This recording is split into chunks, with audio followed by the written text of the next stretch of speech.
It's an honor having you on board. When I'm singing along. Holy, holy, holy, holy, Nnamdi Kanu is another savior. Sing along. Holy, holy, holy, holy, Nnamdi Kanu is another savior. When I sing along. Holy, holy, Holy, holy, holy, holy, holy, holy. is another Getting it savior. right and getting it faster now. Holy, holy, holy, holy, is another savior. Holy, holy, Getting it right and getting it faster. Freedom. is another savior. Yeah, for freedom. Holy, holy, holy, holy, Nnamdi Kanu is another savior.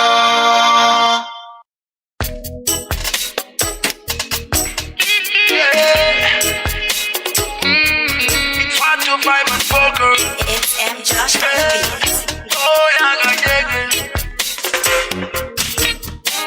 It's time to break loose from the chains. It's time for our freedom. Africa. Cause we can never let them negotiate our freedom, no. Hundreds of years is gone. No Messiah came for the black man. Told us that Jesus died for the black man still they suffer. Hey, the truth be said, Africa will rise at the right time, and the time we're waiting for is right now. No one can hold the truth for a long time. Oh no, so stay awake. The sun is risen from the east, and the Messiah you're waiting is right here, and no one is gonna try to stop that. I can hear a great call for justice. Freedom, let the sun rise. Freedom for Biafra. Freedom, free Nnamdi Kanu. Oh, song of salvation. Freedom, let the sun rise. Freedom for Biafra. Freedom, free Nnamdi Kanu. Oh, song of salvation. Freedom.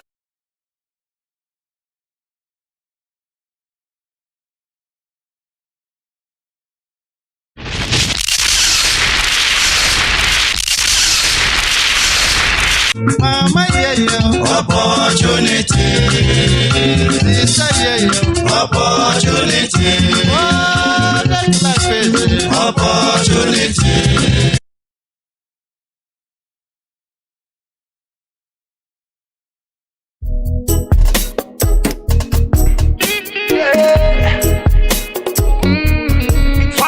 It's M. Josh on the beat. It's time to break loose from the chains. It's time for our freedom. Africa. Cause we can never let them negotiate our freedom, no. Hundreds of years is gone. No Messiah came for the black man. Told us that Jesus died for the black man still they suffer. The truth be said, Africa will rise at the right time, and the time we're waiting for is right now. No one can hold the truth for a long time. Oh no, so stay awake. The sun is risen from the east, and the Messiah you're waiting is right here, and no one is gonna try to stop that. I can hear a great call for justice. Freedom, let the sun rise.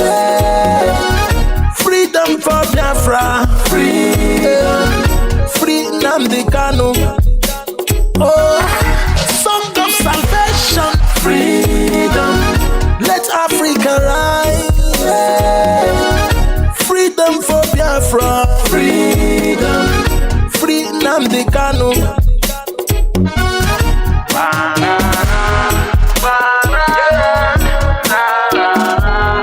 Free Nnamdi Kanu.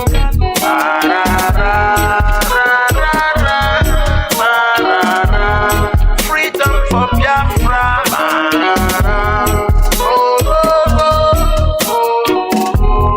Free Nnamdi Kanu.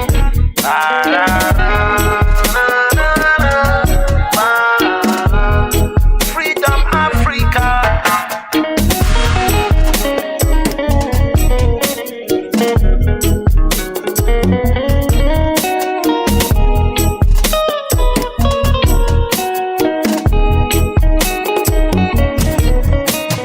White man fighting for self-determination is celebrated. Black man seeking for self-determination is a separatist and a terrorist. Yeah. When they jail a black freedom fighter, they jail in African freedom. Don't I have rights to my self-determination? Is that a crime? Oh no. Don't I have rights to live? Don't I have rights to express myself? Don't I have rights to speak? Can't I complain if I'm marginalized? There's genocide in the land that nobody even cared about. Even when I try to speak, my voice is muted every time. I'm like a slave in my land, I can't take it anymore. I hope the world is listening to my plight. I can hear a great call for justice. Freedom, let the sun rise. Freedom for Biafra. Freedom, free Nnamdi Kanu. Oh, the song of salvation. Freedom, let Africa rise. Freedom for Biafra. Freedom, free Nnamdi Kanu.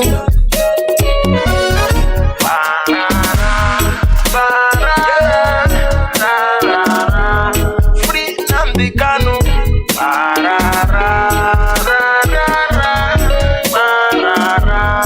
Freedom for Biafra.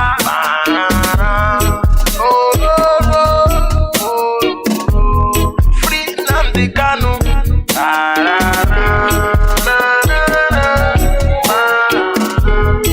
Freedom Africa.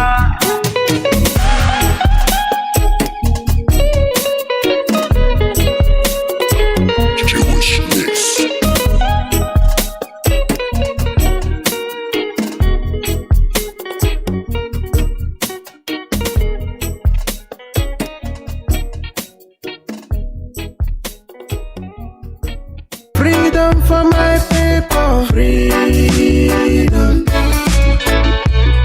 Freedom for my nation. Freedom. Free Mazi and the Kano. Freedom. Freedom for my people. Freedom. We have gone a long way. No going back. We are too big to fall. No. Nothing fit to stop us. My people demand freedom.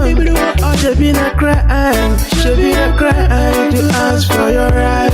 Ask for your right. I will take it, let me know. No. We know they do the same thing. We know they go the same way. We don't carry this same language for matter. Free me, make I do my thing. Freedom for my people. Freedom. Freedom for my nation. Freedom. Free Mazi and the Kano. Freedom. Freedom for my people. Freedom. No.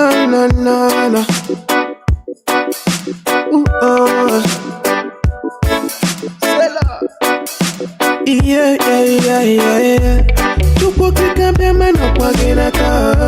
We don't pay for the struggle. Yeah. So many people don't go there for the struggle. It's hard time to get our right. All we have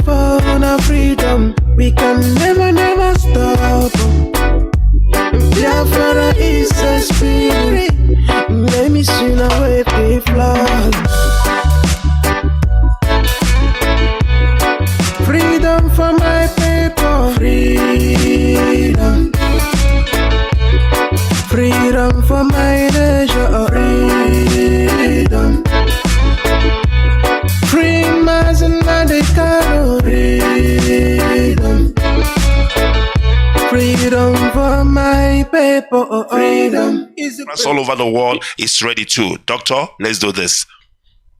Greetings. From part 4, because the last part we were talking about the killing fields. We mentioned Katsina, we mentioned Kaduna. Today we're going to briefly mention Kanji Dam and Kano. The reason I'm talking about the killings in the north, because it was the actual killings that triggered the declaration of Biafra, because there was no trust for anywhere in Nigeria where the people of Eastern origin could safely call their own without being killed. And if we fail to understand that history, then it's difficult to understand why Biafra was declared. The people will have a different narrative and blame us for being killed. So let me go straight into it. So the reason why I'm going on about it is because it was documented. It's not hearsay. It's not what my relative told me. This was a government-led instruction to be written down in front of a high court judge, Justice Onyeuk's tribunal. They recorded the survivors' tale of what happened to them. It took them 49 days.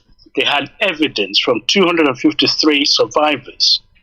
They exhibited 498 exhibits. They traveled from Enugu, Onitsha, Aba, Port Harcourt, Calabar, Oyo, Ugoja, gathering evidence and detailing and recording them. So no one would turn around and say, this thing didn't happen. This was before we went into Biafran War. So, without further ado, and I urge you all to read it. It's called The Massacre of Ndibo, 1966. So one day it is my hope that every school child, at least in the Biafran setting, would have read it, understood it. So there'll be no more lies about what happened to us. Let me talk about the 4 Ks. I mentioned Kaduna, Katsina. Today's turn is Kanji Dam. Now, where's Kanji Dam? Kanji Dam is around Ilorin, where the Italian firm called Impreglio, SPA, was building a dam for Nigeria to generate electricity. We're still waiting for the electricity in Nigeria. Anyway, so that was back in the 60s. They employed about 6,000 Easterners at this Kanji Dam construction. This was one of the sites of the worst slaughters for people of Eastern origin. This is what happened. It was a combined operation between the police and the civilians. The most important witness was somebody called Clement Obiefuna, who recorded what happened to the situation. So it's not a hearsay, an eyewitness. On the 29th and 30th of September, there was mass killing, which has continued to the worst of them to be in Kanji Dam police station, in front of police station. And this is what happened. A police van was fitted with a loudspeaker. It went round the town, informing any Easterner who wishes to go back to the east to assemble at the police station in order that the necessary arrangement could be made for them to be evacuated. This piece of news, of course, spread, was received with joy for all those of us, according to him, this witness, who wanted to escape. They thought this gesture was, in fact, made in good faith. It was otherwise, as their subsequent experience was to show, was the opposite. So when the remaining Easterners they haven't killed have heard about there will be a possibility of them being evacuated, so they assembled at the police station with all their loads, and they sat down waiting for further instructions for their repatriation. Little did they know that they had come to face their death. So it was, in fact, an appointment with death, according to him, for the next moment. What happened then? A group of unruly Hausas, that's general term for those in the north, appeared once more with their death weapon chanting war songs, grinning at us, and positioning themselves strategically around the building. After a time, the policemen arrived in great numbers, and they asked us whether we were now ready to go back to the region, to our region. Of course, we joyfully answered yes. Then one of the Hausa civilians stepped out, mockingly asked us if there was anything we could do if he began to shoot at us. Now, before he had time to answer this question, he had already let go of his gun in our midst. So therefore, a frantic scramble to escape ensued. The police participated in the killing of many of us. During this shooting, I lost a relative, Mr. Ralph Nwa BC, who was aged 26, a motor driver with Impreglio FEA Kanji. The looting of our property started simultaneously with the killing. From a corner where I was, I could see the police helping the civilians to make away with our property. All my properties were carried. So it's not enough to state all this. This person now had to be cross-examined in front of a judge. And the question is, this massacre at the police station, Ganji Dam, what date would that be? He said on the night of the 29th September. Remember, back in Lagos, they were having a meeting after the July killings to have a discussion on how to move Nigeria forward. There was a meeting going on, and then the killing broke out again in September. Okay, so this was the background. Now, around that time, the thing then in the court was, at what time? He said around 9 o'clock and 10 p.m. when the whole thing started and continued.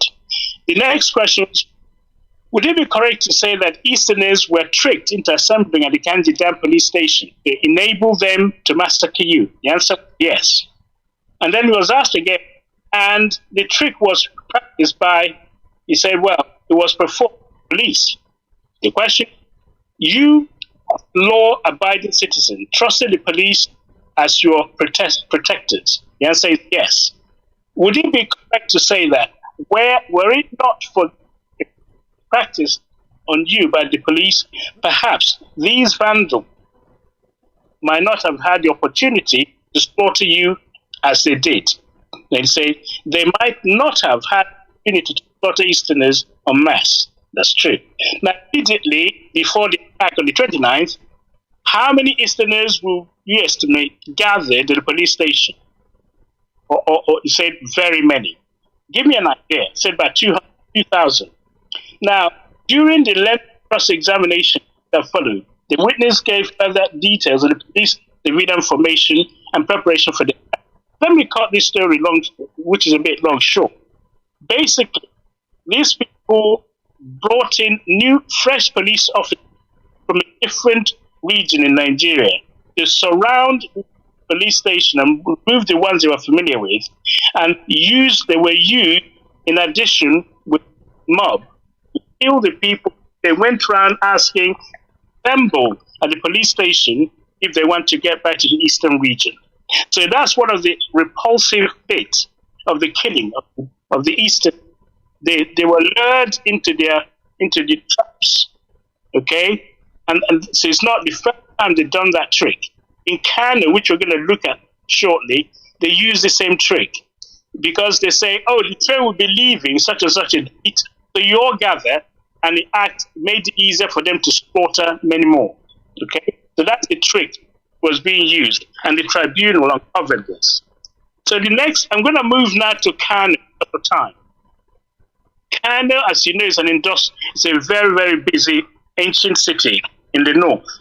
It has a national airport. Okay? So this one was witness called Okpawa, P.I. Okpawa. Is witness number 125. So what happened to him? He said, I was shot from the back.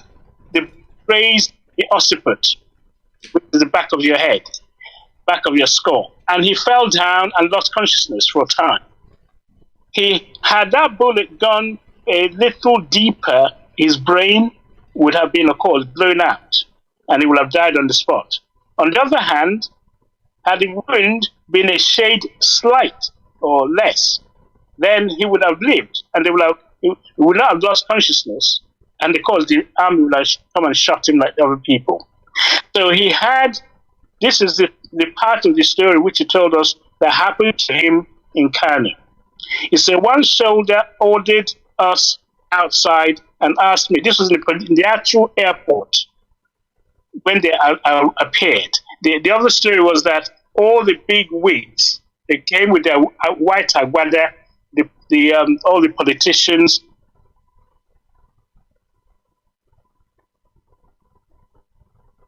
Manda's clip of the bit of the film they're allowed to show, there was an attack inside an airport terminal, an international airport. The police arrived, the army arrived, and they said, where are the Japanese? And they started shooting, hitting people. So this is a scene from that. Okay, the plane had just arrived from London, parked in Kano. People are just coming out, disembarking at Kano. If you're from the eastern region, they lined you up and shot you. They were from abroad. So this is a report of what happened in Kano. And the people doing the killing are Nigeria's best. In other words, they went to Congo to represent Nigeria, the United Nations force. We had to keep peace in Kano, in Congo. So they are the police, they are the actual elite of the Nigerian army, if you like, in Kano. It was actually commanded by Chukwemeka Dumegwu. Yeah, it's a battalion. So where he was, of course, at this stage in the eastern region as a governor, eastern region. So what was left of the Nigerian army in Kano joined the troops, joined the civilians in massacring ordinary civilians. They burst into the airport, and this is what happened. So one soldier ordered us out and asked me where I was from. When I told him I was from Midwesterner, he told me that I was lying because he knew where I came from. What I heard was a bad turn, quick march. I heard a shot behind me, and I fell down and passed out. How long I was there before I came round, I could not tell. But when I became conscious, a heap of dead bodies, men, were on top of me. Some still breathing, the others stone dead. It took me some time to extricate myself from the dead bodies heaped upon me. I crept over other dead bodies, and I tried to hide because soldiers were still shooting people down in the hiding places in the airport. Presently, I found myself in a big kitchen, and the whole length of the breadth of that was littered with dead bodies. 2 HAUSA stewards in the kitchen refused me entry until I paid them £5. And within seconds of my entry, about 5 armed northern soldiers entered the kitchen, shouting, "Are there any more Opera brothers left to be shot?" Opera, of course, was Dr. Michael Opera, who was the premier of the Eastern region. He wasn't killed in the first coup of January 66. He was the governor of the Eastern region, and at this stage, the Northerners hate him because he did not agree with the census when they did the census, I believe in 63 or so. And he said it was inflated and it cannot hold. So they hated him as a result of it. And everybody from the East, they were suspecting them because they wanted the Northerners to give the impression that they have more population than everybody else. But that's a different story. So they hate the Opera brothers. If you're an Opera brother, it means you're from the Eastern region. So they will go around literally hunting them down and shooting them. So he said, "Are there any Opera brothers left to be shot?" Okay? I was again saved because I lay among the dead and pretended to be dead also. So when I could no longer hold out, I got up and walked to the table where one of the stewards was sitting. I shouted, "Please take me to the soldiers." At this stage, I was getting fed up. So he said, "I can no longer stand this strain." Now somebody emerged from under the big table on hearing me. It was Mr. Lekiti. Mr. Lekiti is a Ghanaian who apparently was hiding from the savage soldiers. He decided to give ourselves up to the soldiers. He was my uncle. and I was his nephew. That was the plan. This strategy worked wonderfully. And when the soldiers heard of us, they shouted in unison, "Why were you hiding?" He said, "We don't want to be killed. We don't want to kill Ghanaians. So why are you hiding? They are our friends. Yorubas, Effiks, all are our friends. We are after Opara's brothers." So they're specific. If you're wondering about the definition of genocide, you would normally target a specific ethnic group. So this is an example of it, soldiers themselves declaring that they're after Opara's brothers. Now, we are going to finish them off, he said. They took us upstairs where we saw more dead bodies, some of whom I recognized. Now, Mr. Lekiti and myself gave the soldiers £10 for drink. They drank until 6:30 a.m. the following morning. This happened at night, which was the 2nd of October. The reason why they trapped so many people was the 1st of October, which is an Independence Day, which is a celebration, like a holiday. So people are returning and traveling. So the airport was full of those who are arriving, those who are departing. So they pounced on all the people of the Eastern origin or Opara brothers. Now, these soldiers had some harsh things to say about Opara and Igbos. Opara was their arch enemy, who must be destroyed. Why did they kill our leaders while Opara, Zik, Osadebe were left out? If I wonder who Osadebe is, Osadebe was the one who was the governor of the Midwest, and his name suggests he's Igbo. Zik, of course, Azikiwe, who was the president, was like a queen equivalent of the First Republic of Nigeria at the time. He wasn't in charge, but he was the first, he was like the queen, the governor general equivalent. So you have Opara, who is Igbo, Zik, who is Igbo, and Osadebe, who is Igbo. They were left out of the January 15 coup. And this was really irking them and really annoying them so much that they want to kill everybody who is from Igbo. Okay, so Mbadive, they said, was the only Igbo man who would be spared on this march to Eastern region. So we're already planning to march to Eastern region.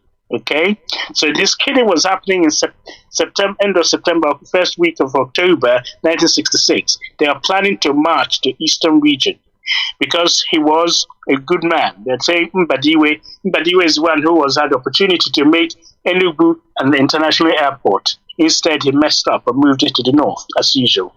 Now, all other Igbos must be destroyed. Of course, that's the impression they give. If you're good to them, then they try and spare you for the time. Now, at 7 a.m.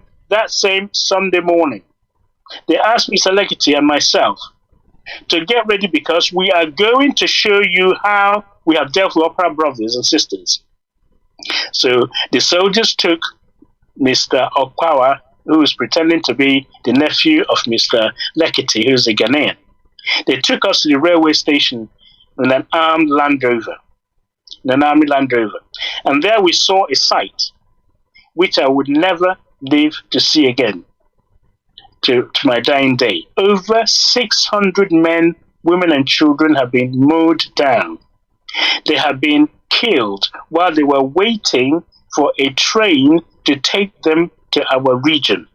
A few of the children were still creeping over their mothers' dead mothers, shouting, "Mama, I am hungry. I want to drink." Some were sucking at their dead mother's breasts and left them to suck on. It should be borne in mind that 3 days earlier, this is the annoying bit, 3 days earlier, before this unprecedented massacre, it was announced over the Radio Kaduna, so-called Radio Fusion Kaduna network, that a passenger train would be leaving Kano for Eastern region on the 2nd of October, and that all those wishing to travel should report on 1st of October at the railway station. Of course, over 700 Igbos packed to the railway station. The announcement was made by, guess who? A Mr. T. George. Mr. T. George is a senior train officer who incidentally is a native of Idoma. He was educated at Methodist College in Uzakoli. So he was a member of the Nasarawa Club and attended all the meetings where he was where they made the decision to kill all the Igbos in the north. Now, when all the Igbos had entered the railway station, they ordered that the gates should be locked, so they couldn't get out. They drove us to the local running shed. So I just showed the background. We tell you what happened at the Kanji Dam. The police went to the siren. Everybody who wants to go, come to the police station. Here, they made on the radio, Kaduna, very popular, by somebody who they are familiar, hearing their voice, someone from Idoma, who was at the Uzakoli, which is in the east, where he schooled. So his voice is familiar, in order to lure all those Easterners who want to travel back to the east. 700 of them descended. They went to pack their things and go on the bank holiday, which was on the 1st of October, and they were mown down. Okay? So these people say, I want to stop there for now, because that's the experience that was going on in Kano. So this guy, of course, eventually managed to escape and got home, and his bullet was fished out from his skull, and they lived to tell the tale. So that I'm just sharing this with you also, that you know the background to what happened to your people, to our people in the northern part of Nigeria. So I'm giving you the killing fields of K, Kaduna, K, Katsina, K, Kanji Dam, and K in Kano. There are so many other towns with similar stories, just killing after killing after killing. So the only killing, the story goes that this killing stopped when? Anyone know? Oh, when there was no more Igbos or Nyamaris left in the north to kill. So as a result, there were an exodus, right? You weren't going to be told to hang around in the north. The only thing that's everyone from the east, the only thing in their mind is how do we get home? They abandoned everything. They started walking. Some jumped into a plane that was going somewhere. Some jumped into a train. And when they got to Otubo or near the border of Enugu, as about to cross the River Benue, the train would stop. The mob would jump in, kill as many as they can, put the bodies back in, so that when they arrive at Enugu, they're injured, maimed, half dead, and so on, to frighten the Easterners. Okay? So that was the killing that was going on. I'll now quickly speed up and take you to the scenario then of what happened when the Igbos or the Nyamalis left the north.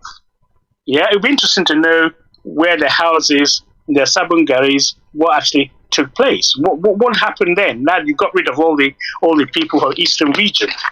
So, as evidence, I present before you a report from New York Times. Somebody called Lloyd Garrison, who went back to the Sabungari in the Kano. Yeah. He went there on the 7th of December to report what was the state of affairs after the Igbos have left Sabungari. Yeah, it's good to look at it now from the other side. He said, after the massacre of over 2,000 Igbos in Kano in September 29, 1966, and the massive exodus of Igbos that immediately followed, New York Times correspondent Lloyd Garrison visited a deserted and desolate Sabungari Kano, where the eastern Igbo quarters, and filed this report. Okay, so you understand the background. The killing has now stopped because no more Nyamaris to kill. Okay, now somebody needs to go there and find out what has happened.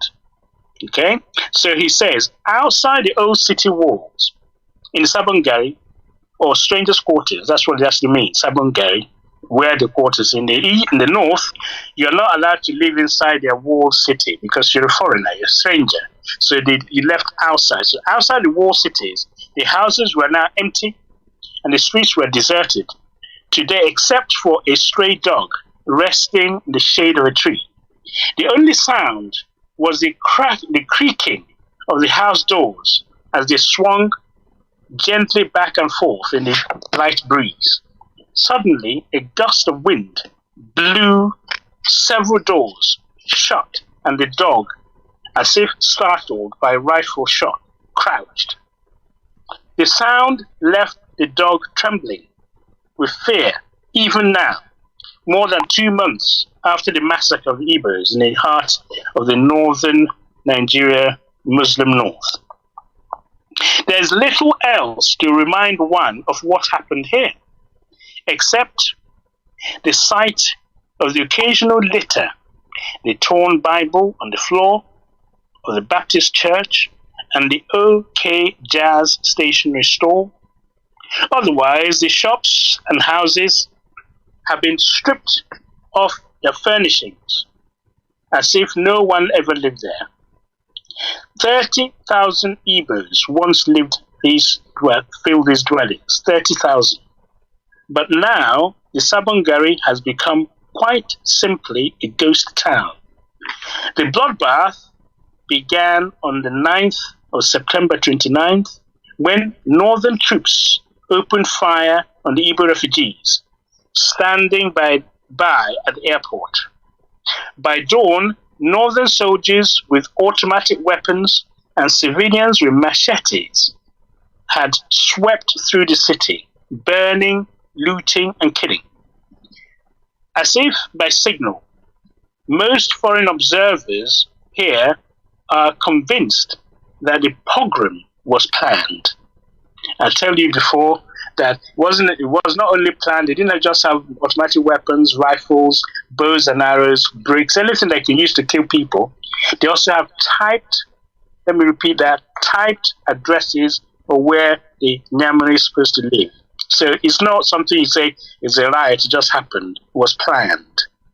And then, the slaying spreads to other Igbo communities in Nigeria, vast northern interests. So that's part of the report. Now, carry on with the report in the New York Times. No one knows how many were killed, and that's the fact. It's difficult to estimate the actual number that died. The report, the tribunal were mentioning, and those who escaped with their lives were able to tell the story. There are worse, gruesome stories which cannot be told because the people who it was acted upon have died. So they're not telling you the full story because you can't. It's just impossible. The extent of the calamity that befell our people. But the official census of the Northern Military Nigerian Lagos had approved. You see, you have to approve. They say, well, we're going to agree that 7,000 died.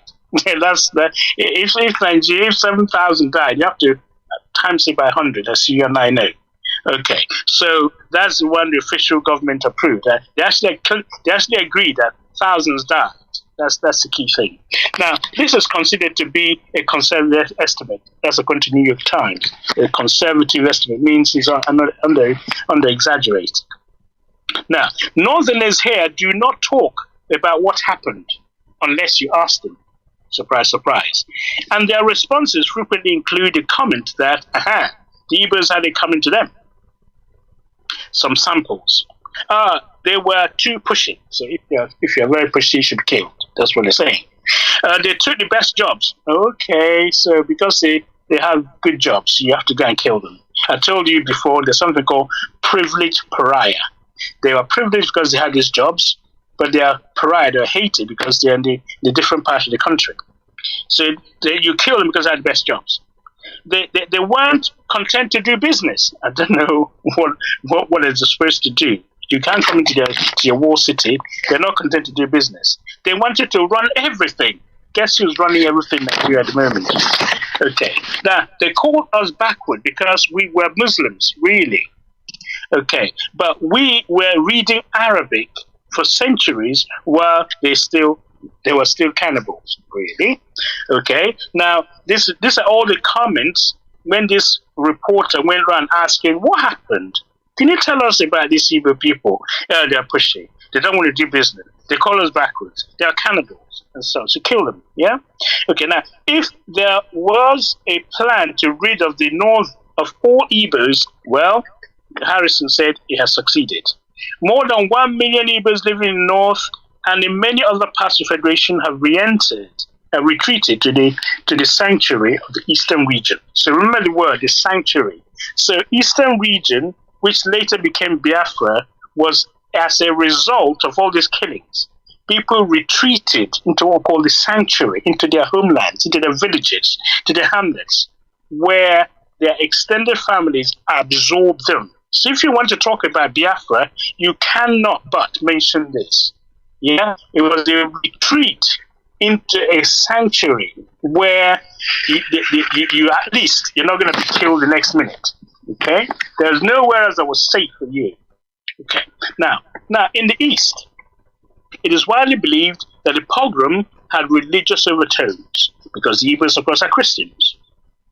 But of the 32 northern soldiers now in detention, so actually they actually arrested some of the northern soldiers in detention.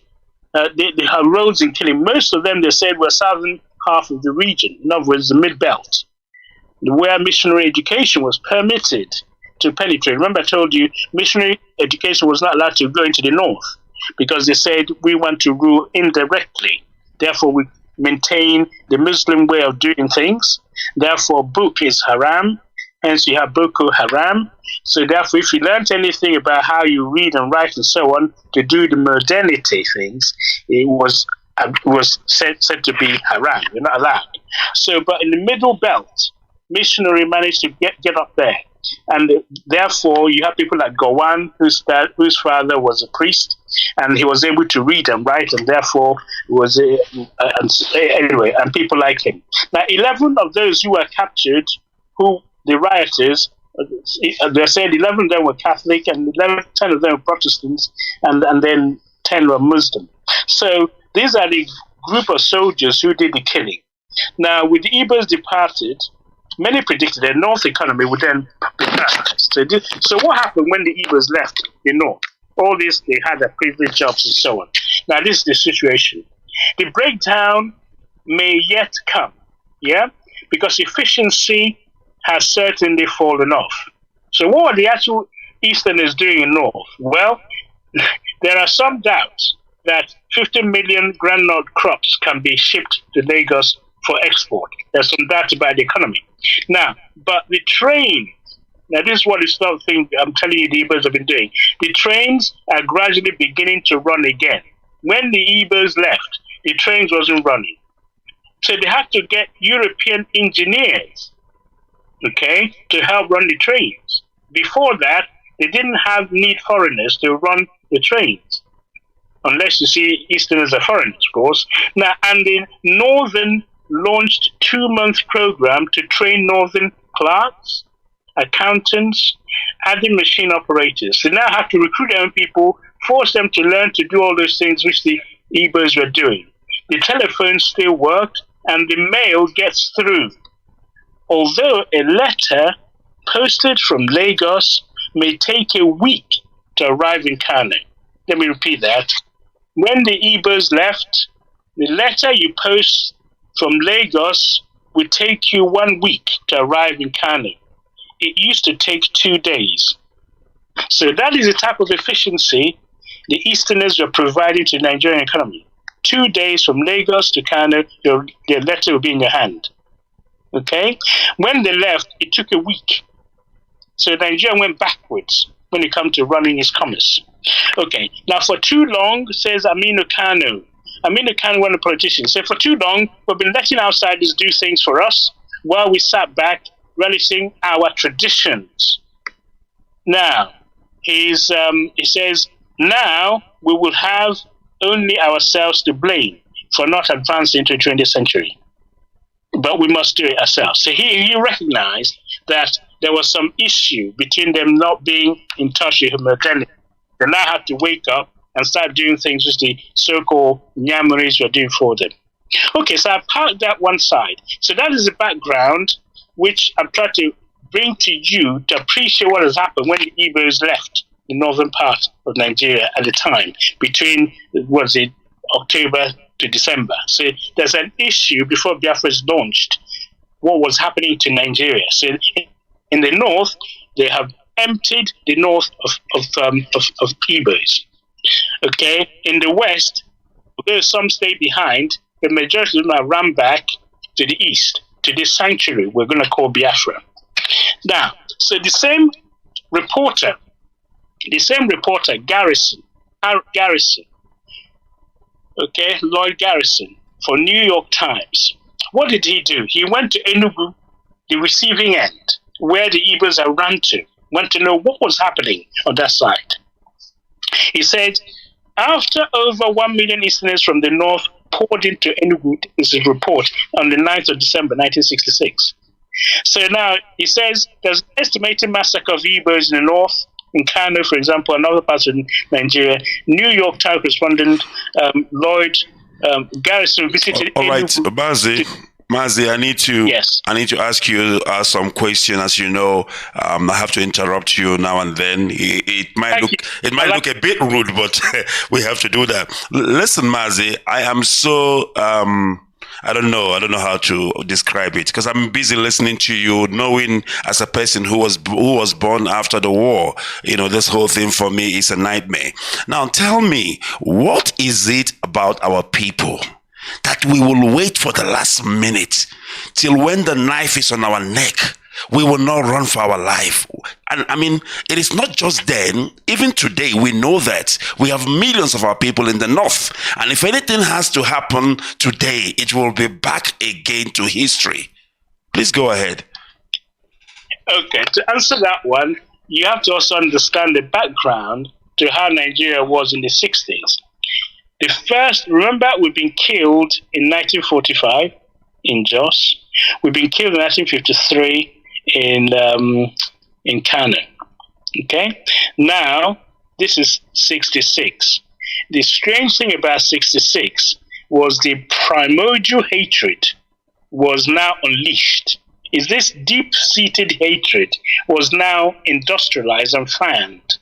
The emirs was at it. The soldiers were joining in. The civilians were joining. You can't call it a riot anymore. In fact, it was planned to empty the north of anyone from the east. So that is this now an industrial scale killing. Now, in May, when the first riot was taking place, Major General Aguirre, who is supposed to be an Igbo person, was the one head of government in Nigeria. You agree with that? So he was able to stamp out the May 66 rioting. They actually physically sent troops to go and quell it, and restore peace and order.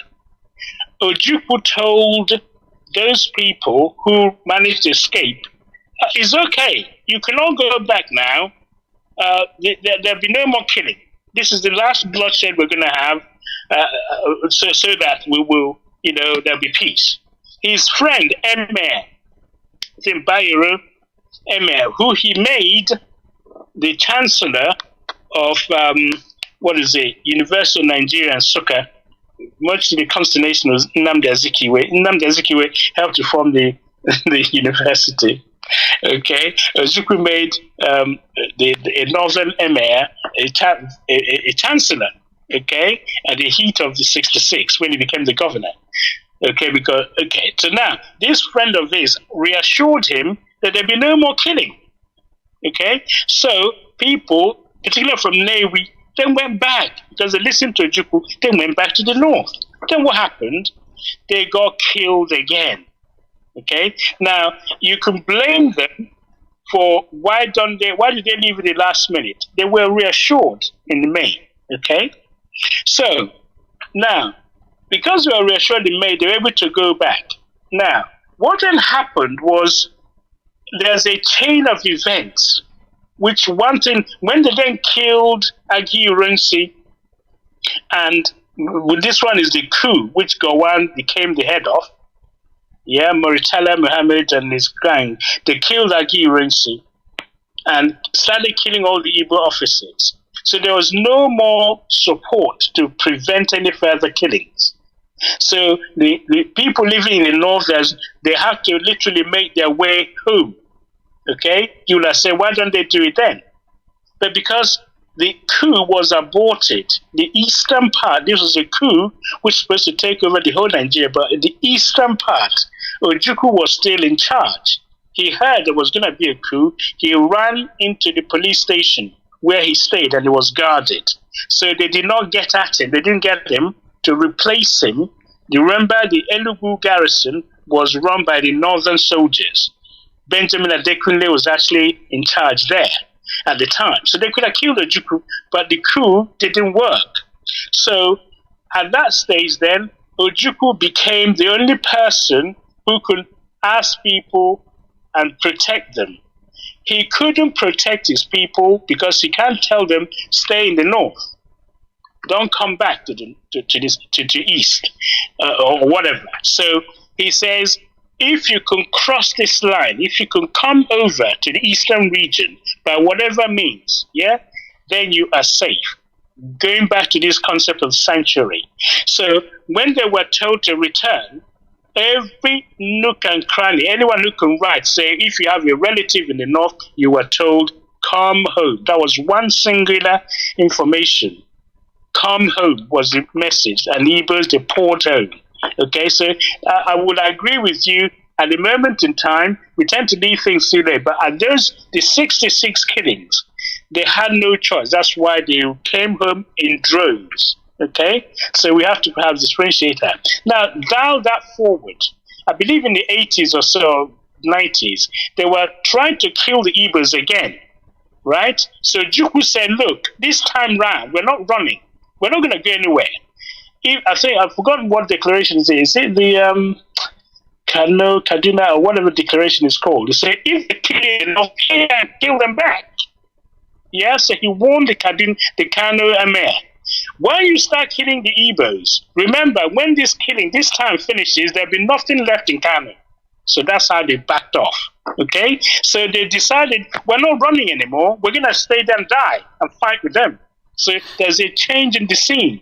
For those who feel that, we can just go and kill the Igbos anyhow you like. All right, I give it an instant. All right, not interrupting again, but I need to come in here. Now, would it be right if I say that the reason why our people don't want to leave the north, even till today, is because of business interest and wrong investment they made in the wrong place? Okay, I will answer that. First of all, there's also, in addition to what you said, there's this concept that they have built a house, they have a hotel, and so on. So if you join Biafran struggle, we're going to lose those hotels, we're going to lose those houses. There we go. It's an erroneous understanding, because as of now, this very minute, your house, your business, whatever it is you build enough cannot be guaranteed. The only thing that guarantees it is that you have a Biafra as a country, so that if anything happens to you, you be a foreign indigent, they have to compensate you for what you have. At the moment, they feel that, well, we're not going to join this Biafra train because if we do, we lose our investment. It's a wrong thing. Is a wrong thinking. And the second part to that question is, why did they not invest in Biafra land? Because there's nothing there. You don't have the roads. Go to the north and see what the roads are like. You don't have the trains. How many trains do you have in the Biafra land? You have the infrastructure. It's not there, and it's deliberately so that you're forcing them to invest outside Nigeria. So if you change that scenario whereby you quit the East, there'll be no need for them to go and live there and stick their neck out, because they know if you have a beauty contest and a stage in the north, and somebody said, we don't like what's happening, they kill the Igbos. If there's a lunar eclipse somewhere, they turn around and kill the Igbos. If there's a Denmark cartoonist drawing it by Muhammad, they turn around and kill the Igbos. So I'm afraid the scenario continues until our people understand that they once upon a time, the killing stopped. Not only when they killed all the Igbos in the north, also when they had a place called Biafra, you have to come and defend and fight your way through every village. And in the end of that fighting, they say no victor, no vanquish. Because unless you have a place you can call your home, you're carrying going to be killed like a stray dog, I'm afraid to say. Thank you. Thank you very much. Please continue uninterruptedly. I think we still have almost half an hour to go again. Take it up. The theme I was developing then was the fact that we have now been to the north, we've been kicked out. The report from the garrison, from these garrison guys, this is the background in the north.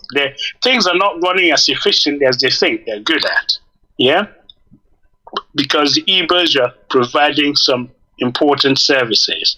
The English or the British who appointed them to those posts before independence was because they are the ones who can read and write, who can do the job properly.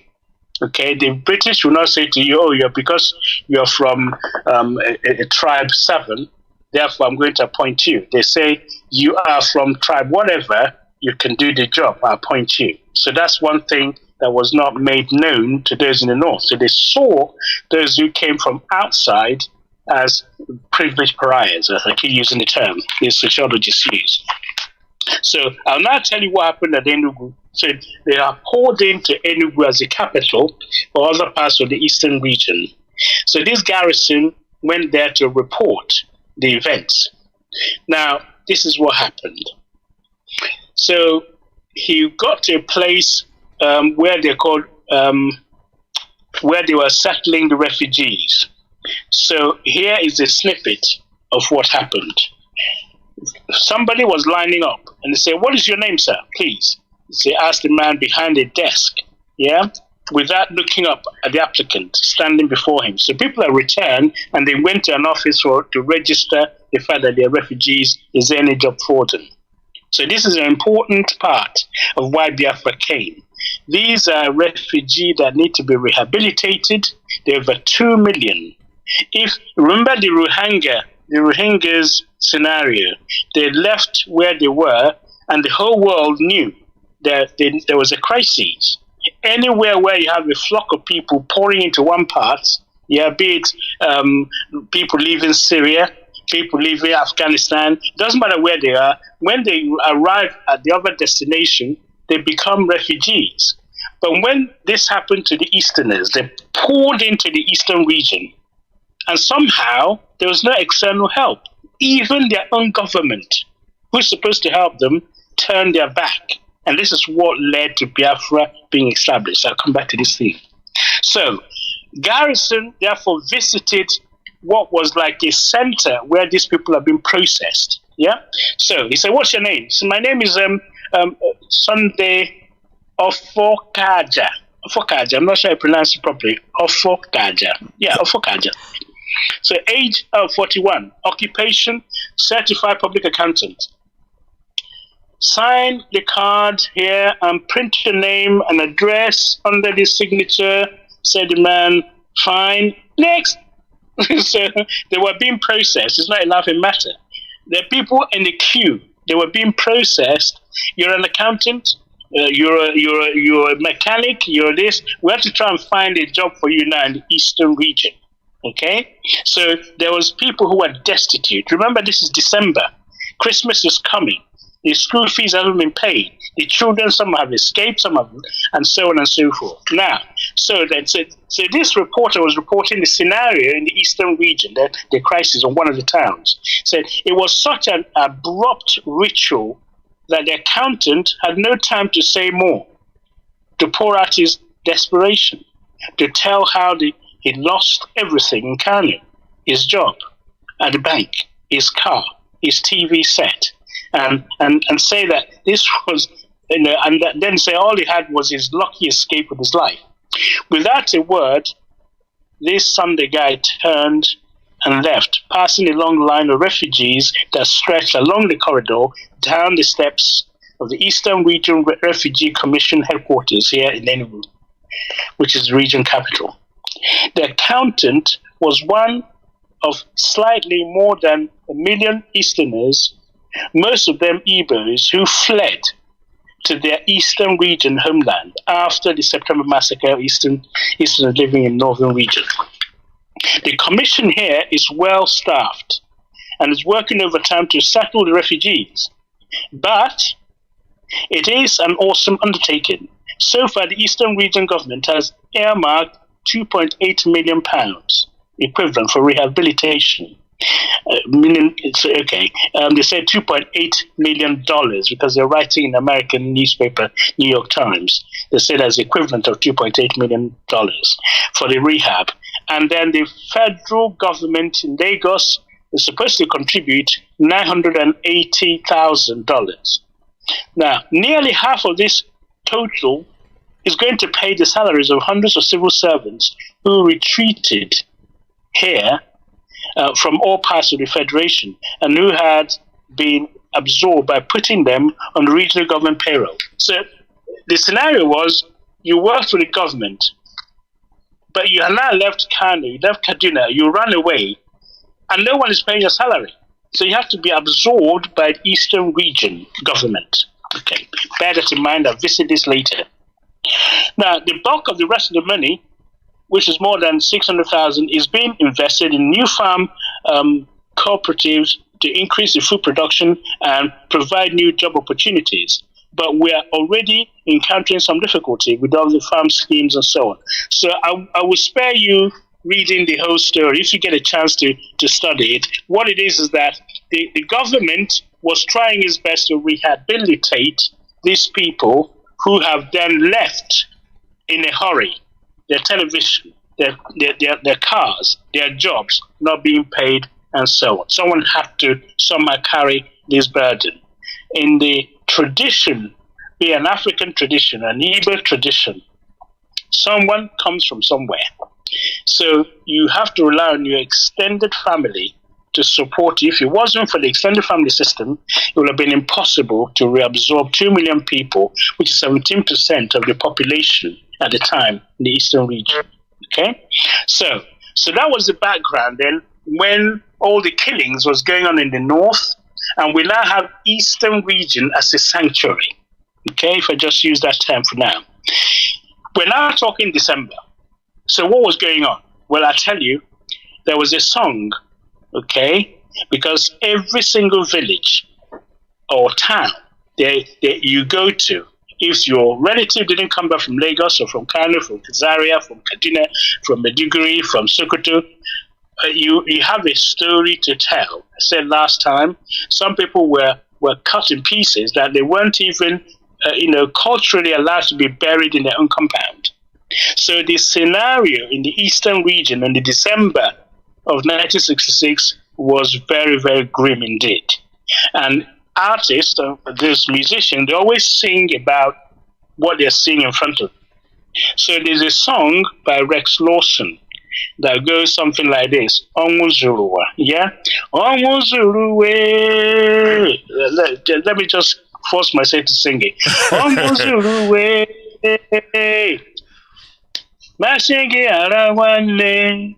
Ashingi arawanne. Onarima. He played it over and over and over again. It was the mood, it's a somber music. Everybody heard it. And he was just playing it over and over because Onwuzuruwa means there's death everywhere. There's nowhere on the planet where you don't have any death. So it's like a balm to try and cushion the impact, the people, the suffering, just to dampen them down. Okay? But, human beings, we're not satisfied. The Igbos, on the other hand, the people who were in the Eastern region, they felt they needed the vengeance. It's like when you send the Aburi warriors to go across the north and kill as many northerners as possible. Yeah? So there was some areas where, indeed, the northerners were attacked. But the Juku said, you mustn't do this. No way. He wasn't going to have it. So you needed some strong leadership at that time. Otherwise, you would have internal killings everywhere. So Juku forced them to remain calm. And in fact, he went and rounded the northerners and spoke to them in the Hausa language, asked them to pack their things, and they would be escorted. Can you believe that? They had the soldiers, the army, to escort them out to the east. Some took the flight, some were taken across to the Niger border, they went to go via Lagos area. So they were escorted out of the east by the forces in the east, so that they would be immune or protected from what the general public were seeing. Okay, so it took strong leadership to be able to dampen the anger that was welling in the Eastern region. Okay, so this was around December. Okay, so this is before Ojukwu then had to go to Aburi, because at this stage we say we've been chased out of Nigeria. Okay, Onyasaso One who is rejected by others cannot reject himself. It's time for us to go. We're going to lose a lot, but it's time for us to go. And this is what the Ojukwu has to tell them. He has to provide strong leadership. We're talking a 32, 33-year-old man as a head of state. Can you imagine? Okay? He said, of all the things that we suffered, this is a quote I got from 1966. Indeed, he said, we are braced to face and encounter the challenge of the future. We believe that the tomorrow we face, or the battle for survival, will not be won by bullets or savagery, but by brain power, modern skills, and the determination to live and succeed. We also believe that out of the carnage and wrecks of the past will emerge a new breed of men and women who are resolute, powerful, and prosperous. That's Lieutenant Colonel C. Odime Ojukwu, 1966. Biafra hasn't been declared, but he has to calm his people. He has to tame them. He has to tell them, let's look not for revenge, but to build a new country, build a new path to survive as a people. Okay? That is what we mean by strong leadership. And he had a class, 1966, class 1970, to thank for. They were really, really up for it. Okay. Sorry, you were going to say something? No, not at all. Go ahead. I'm listening. Okay, so what I said, therefore, we needed strong leadership. At that time, otherwise Nigeria would just flare up. Everybody just go take the knife and go to the north and start killing for what has happened to their own people. So he managed to contain it. As you know, Ojukwu, when he came back from exile, he was called Eze Bulubulu Igbo. Is that right? Eze Ndibo Bulubulu. And he says, Onu Nekuru Oramma. No, is the mouthpiece for his people. So he stepped in the gap. We've never seen such a leader. He came in to dampen the pain of his people.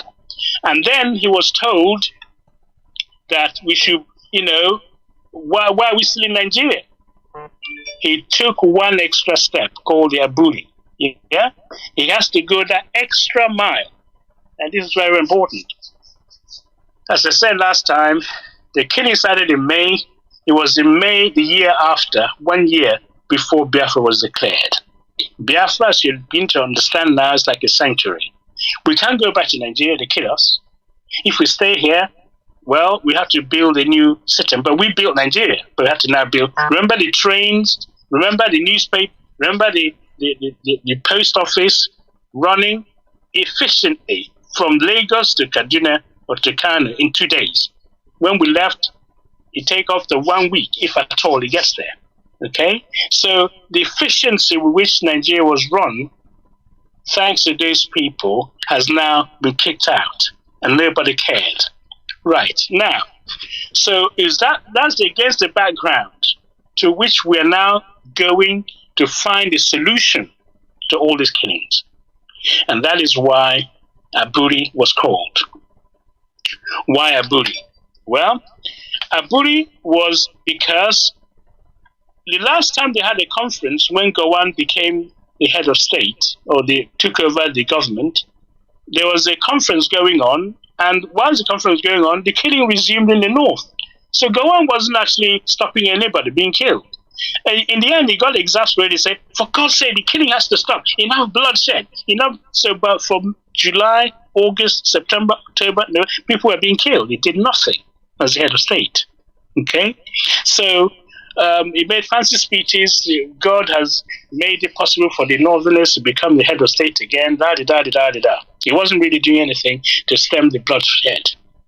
But, so, we got to December. We now got to find a solution to all this goings on. So that is why Aburi was an important meeting. The Aburi meeting, I bring the British in a bit. The Brits were looking for where we're going to have this conference. If Ojukwu went back to Lagos, they'll arrest him. They'll kill him. If he went to the north, he'll not be safe to come back. So he says there's nowhere in Nigeria where we can sit down and have this meeting. That's how bad things were. And of course, Nigerians had to come back and say, well, we can't trust that Gowon will come to the east and be safe either, which may well be true. So they cannot have the meeting about the future security of the country within the same country. So that's how bad things were. The British stepped in. Oh, why don't we have this meeting at the British warship parked outside the shores of Nigeria in Lagos? So, any scholars, history scholars here? Why that would not be a good idea?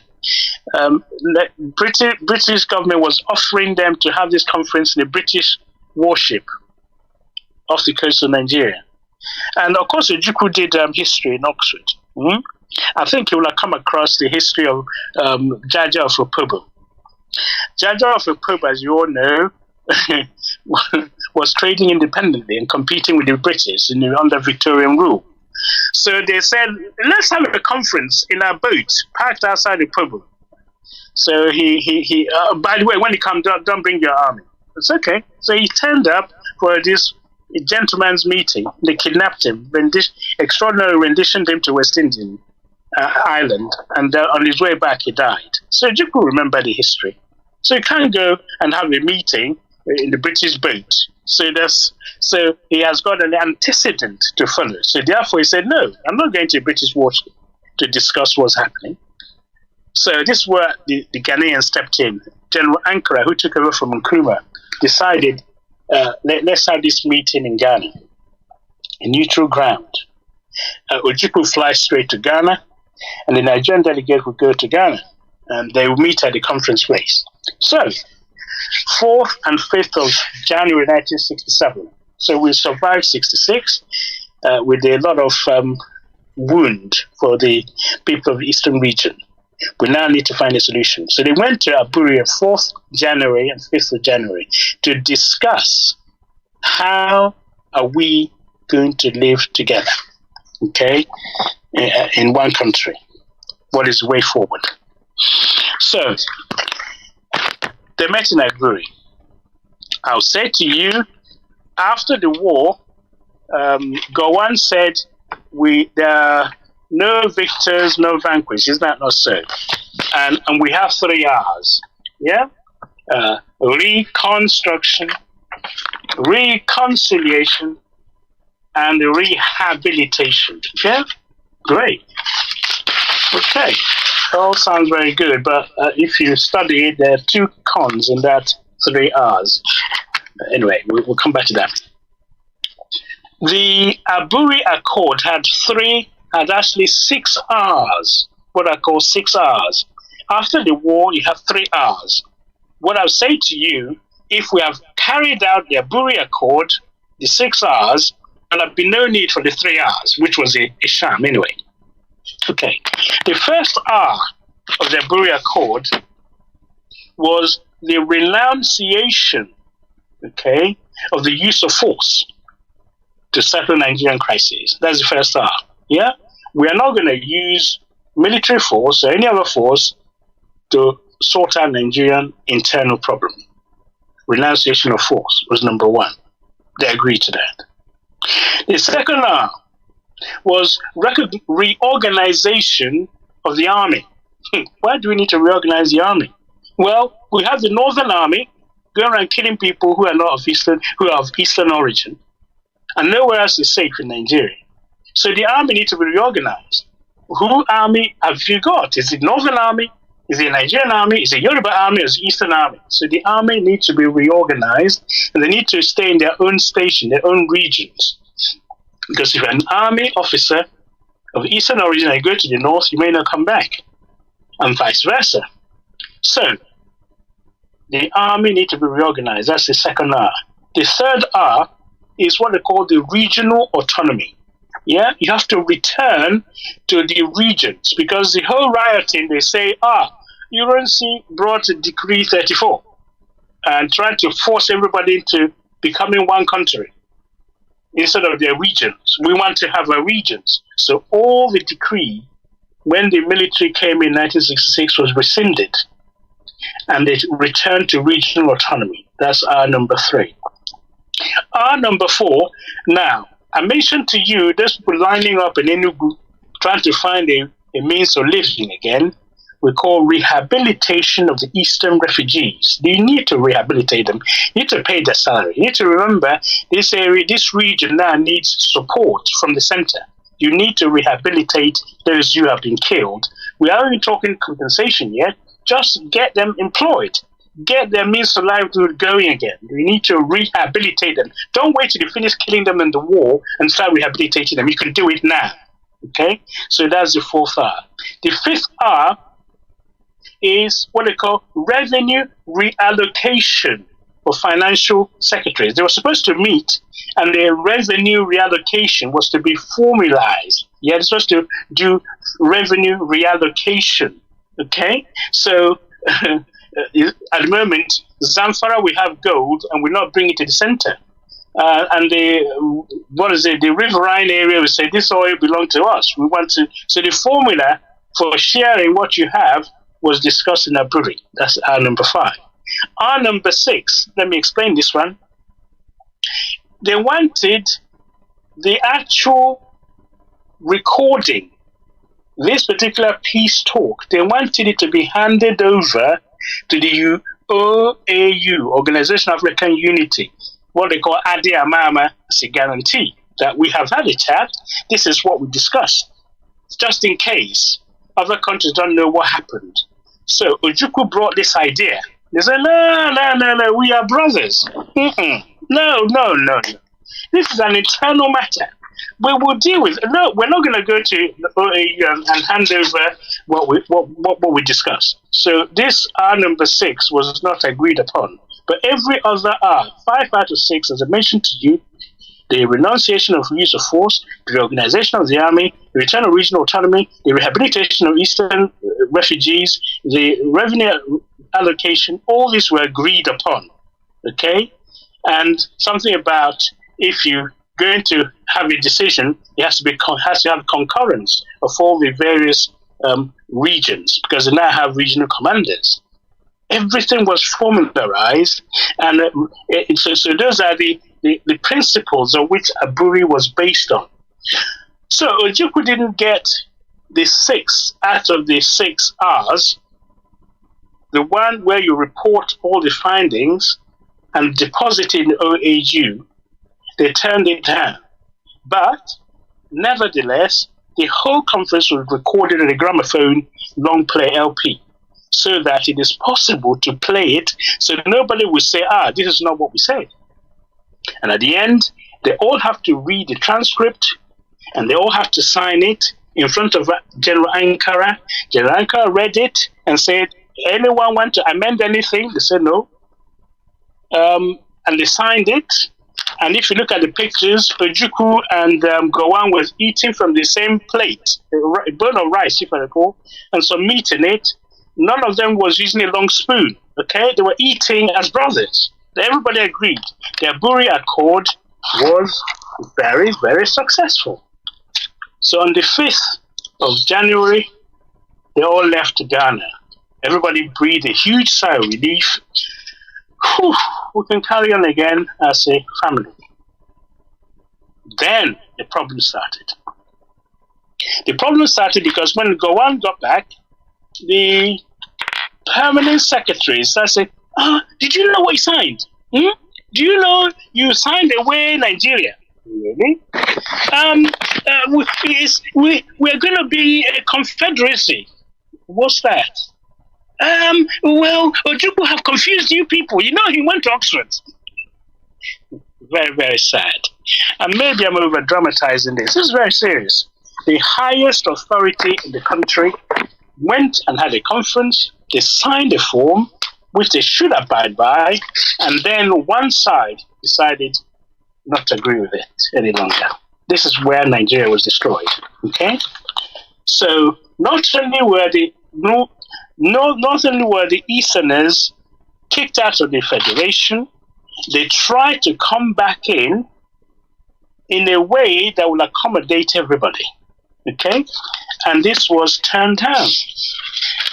Gowon, instead of announcing, this is what we have done, this is announcing to the nation, this is what we agreed at Aburi, this is what we're supposed to do, he decided, maybe I gave away so much. So what exactly did you give away? Yeah? What did you give away? Yeah? Did you give away the fact that renunciation of force as a way of solving the problem is not a good idea? Is that what you gave away? What about reorganizing of the army? What have we got now? We got Boko Haram in the army. Yeah? So-called repentant Boko Haram in the army. The Nigerian army, who are they protecting? The army is not reorganized. If it was reorganized in 66 or 67, we wouldn't have this mess. We'd have an army which is neutral and able to respond to any threat to the nation.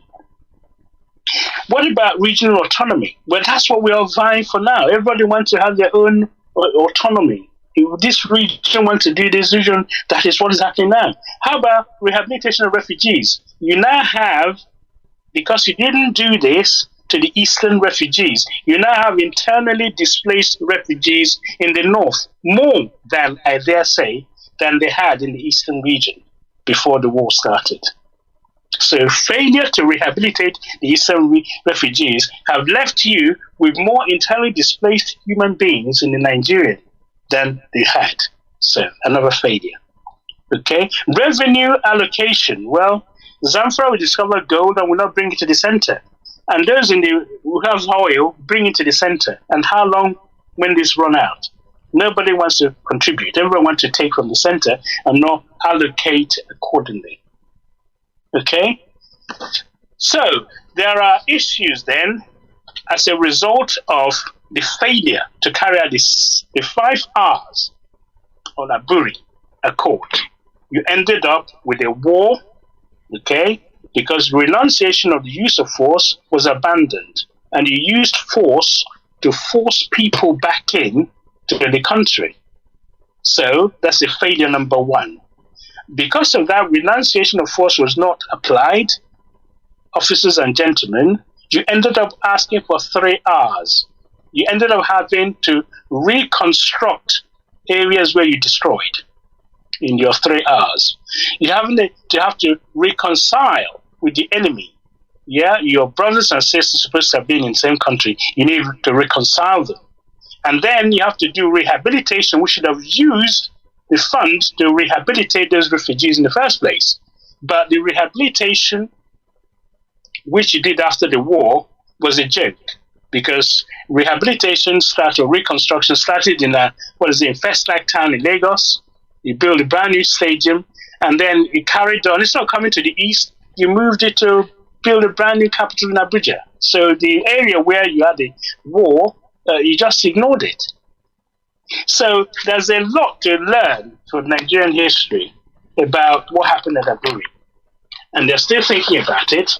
The failure to implement Aburi is what led very, very rapidly to the nosedive that created Biafra.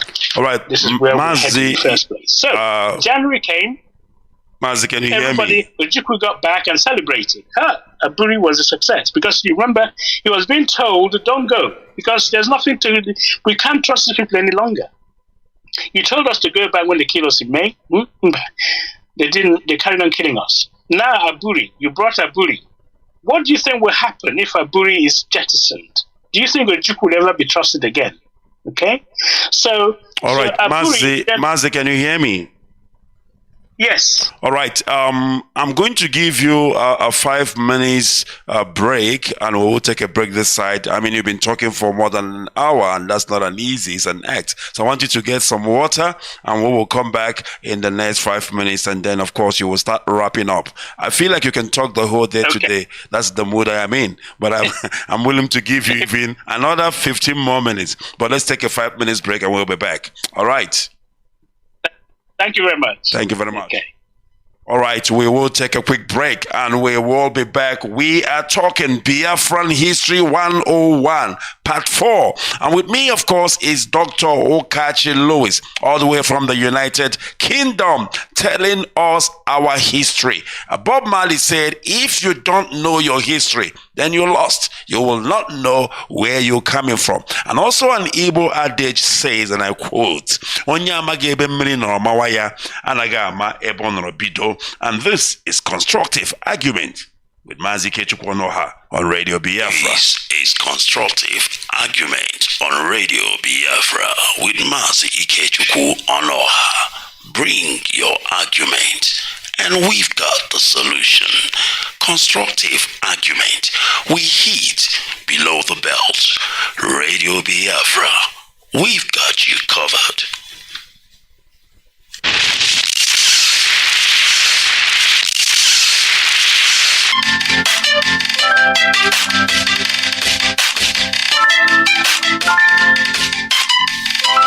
This is Constructive Argument on Radio Biafra with Mazi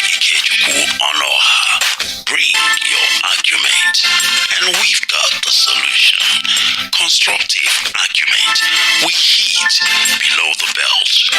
Radio Biafra. We've got you covered.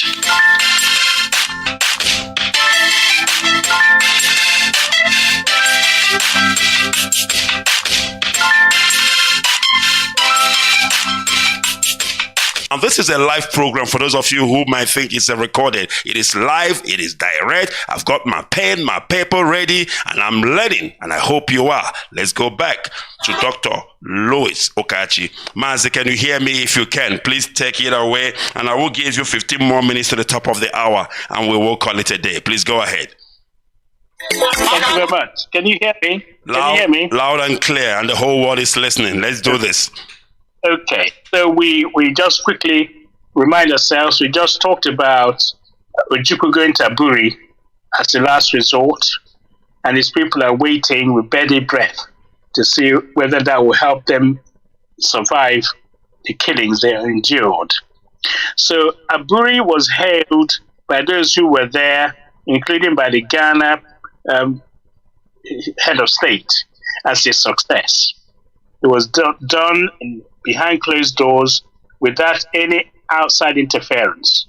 But when they got back, those who were supposed to take the decision as the Supreme Military Council, who are the highest authority in the land, somehow decided to backtrack. They said, what we signed is not really in the best interest of the nation. I'm not sure which of those R's they want to change. So January came, Ojukwu announced that on Aburi we stand. Aburi is something his people hope will allow them to have some catch their breath from all the killing. But even then, remember what I said, he told them in May to go back, everything will be okay, they got killed. Some who stayed got killed, so there's nowhere safe. They went to Aburi as a last resort. Now, instead of implementing Aburi Accord, they're now dragging their feet. They're going back. So January came, the 4th and 5th, after the conference, nothing was implemented. They started leaking some of the information from Aburi, which wasn't accurate. The Jukwu had to counter it by releasing the gramophone play of what the conference was. And of course, if you're trying to fool the Igbo people, you just ask to hear what one person have said. They want to hear the other side. So they have listened to the Aburi Accord on the long gramophone play, and they printed a shirt on Aburi We Stand. Yeah, that's really it. The Duke was made a stand on Aburi We Stand. So they printed a T-shirt on Aburi We Stand. So that started selling a hot cake. But what was happening is as January rolled into February, there was a suspicion that Gowon was not going to carry out the implementation of Aburi. It's really a kick in the teeth. So there was, if you like, it's always good to look at outsiders' recording, not Eastern region or a Biafran person, an Igbo person. New York Times stepped in on the March 8th, 1967. They reported that Ojukwu has addressed the press meeting, about the increasing difficulty the Eastern region was having with Lieutenant Colonel Gowon, who was the federal government. Referring to the differences, he said, Ojukwu said, I cannot see us bridging seeing them bridged, the differences between the Lagos government and the Eastern government, because they're not implementing what we said. Okay, it's now 2 months.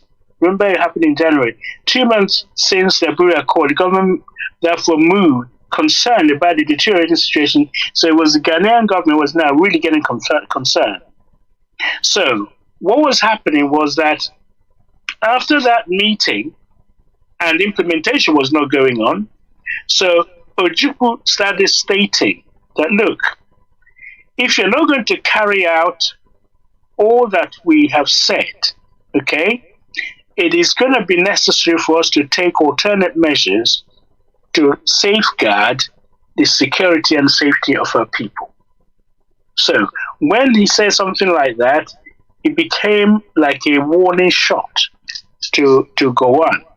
So Gowon was saying, hang on, we're going to resist any invasion. We're going to resist any secession. But no one is threatening secession. But Ojukwu was saying to him, we have a problem. The people who have run away from the north, from other parts, need to be rehabilitated. You're not doing anything about it. And it's part and parcel of the agreement. So they say, well, if the East secede, this and that and that. So Ojukwu said the East is not going to secede, but we'll see if attacked, of course, we will defend ourselves. These are the conditions for East seceding.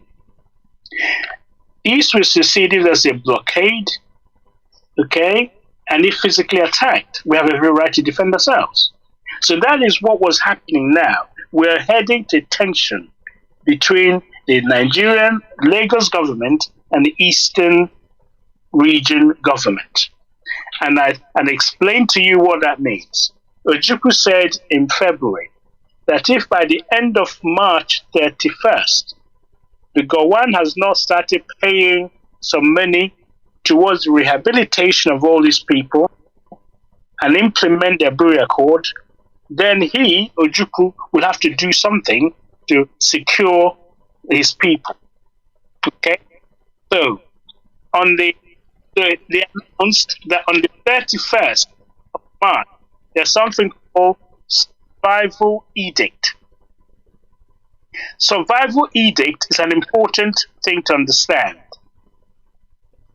It means that every tax collected in the Eastern region, right, instead of paying it to Lagos, you now paid that tax to the Eastern Nigerian government, which are going to use to pay for rehabilitating people where you have extra places in schools, extra hospital requirement, all the infrastructure you need to do for the 2 million are poured into that part of the country. So it's a 6-page edict directing all federal tax collectors in the East to pay the revenues direct to the Eastern region. Gowon went berserk. So you can't do that. He blockaded the Eastern region. He sent a gunboat to blockade them so they can't transmit anything outside. They can't trade with anybody. So Ojukwu said, hang on, there are 2 ways of killing somebody. If you shoot at them, I forgot the exact quote. So if you shoot somebody, you'll be accused of murder, yes? Also, if you strangle them, you'll also be accused of murder, yes? So it says the East will secede if attacked. A physical attack, which is or an economic blockade. He said, we all know when you pick up a pistol and shoot a man, it is called murder. And equally so when you strangle him. So what Ojukwu is saying is that if you're going to strangle our trade, so that we can trade, then we're not going to be able to survive as an entity. And I can tell you for free, before the war started, commodities like salt immediately started becoming expensive. So we're already on an economic blockade before the war started. People don't know this. So Nigeria imposed a blockade in the east because Ojukwu was saying, I'm going to collect the tax in the east. I'm not going to send it to Lagos because they're not using it to help rehabilitate these people who are desperately in need of rehabilitation. So the whole thing was, if you like, it was spreading in the media. So much so, there's something called the liaison officer in international post. Every region in those days, be it North, Midwest, West, and East, you had a representative office in Washington, in America, in London. In other words, it's like your own mini embassy. So the Biafran or the Eastern region's liaison officer had to take an advert on the newspaper in the New York Times to explain the eastern side of what was happening. Because the Americans were now accusing the eastern region, oh, you're about to secede. You're about to secede. What is going on here? So I read you the letter in the New York Times from someone who is the liaison officer. All right, Mazi, we need to start wrapping it up. Our time is up, and of course, next week we start the part 5. Please go ahead and round up. Thank you very much. So this letter will help us to understand the East's position before Biafra was declared. He wrote a letter. So in a letter to the editor of the New York Times, the Eastern Region Nigeria Liaison Officer, Mr. Oji, explained his position. This is the summary of where we are before Biafra was declared. He said, Eastern Nigeria appreciates your concern over the crisis in our country. To eliminate possible misunderstanding, however, may I comment on 2 points. Your March 11th editorial referred to me as an Eastern Nigerian who represents himself as liaison officer in the United States for Ojukwu's regime. So they already started calling him a regime. I am not here for self-appointment. For 4 years, I served as consul, commercial, for the Nigerian Consul General in New York.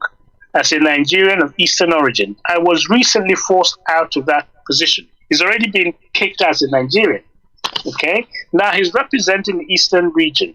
The Eastern region therefore gave me a current post.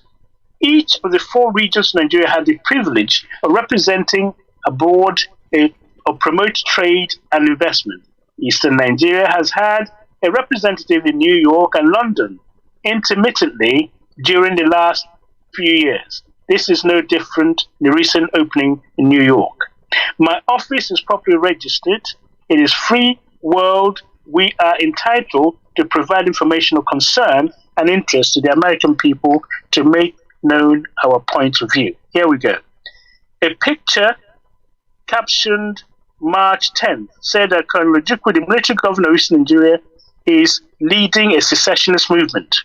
Colonel Ojukwu is not leading a secessionist movement. He is attempting to lead the people of this region out of an untenable position forced on them by northern-dominated federal government. Some 30,000 Nigerians of Eastern origin were killed in the north during 1966.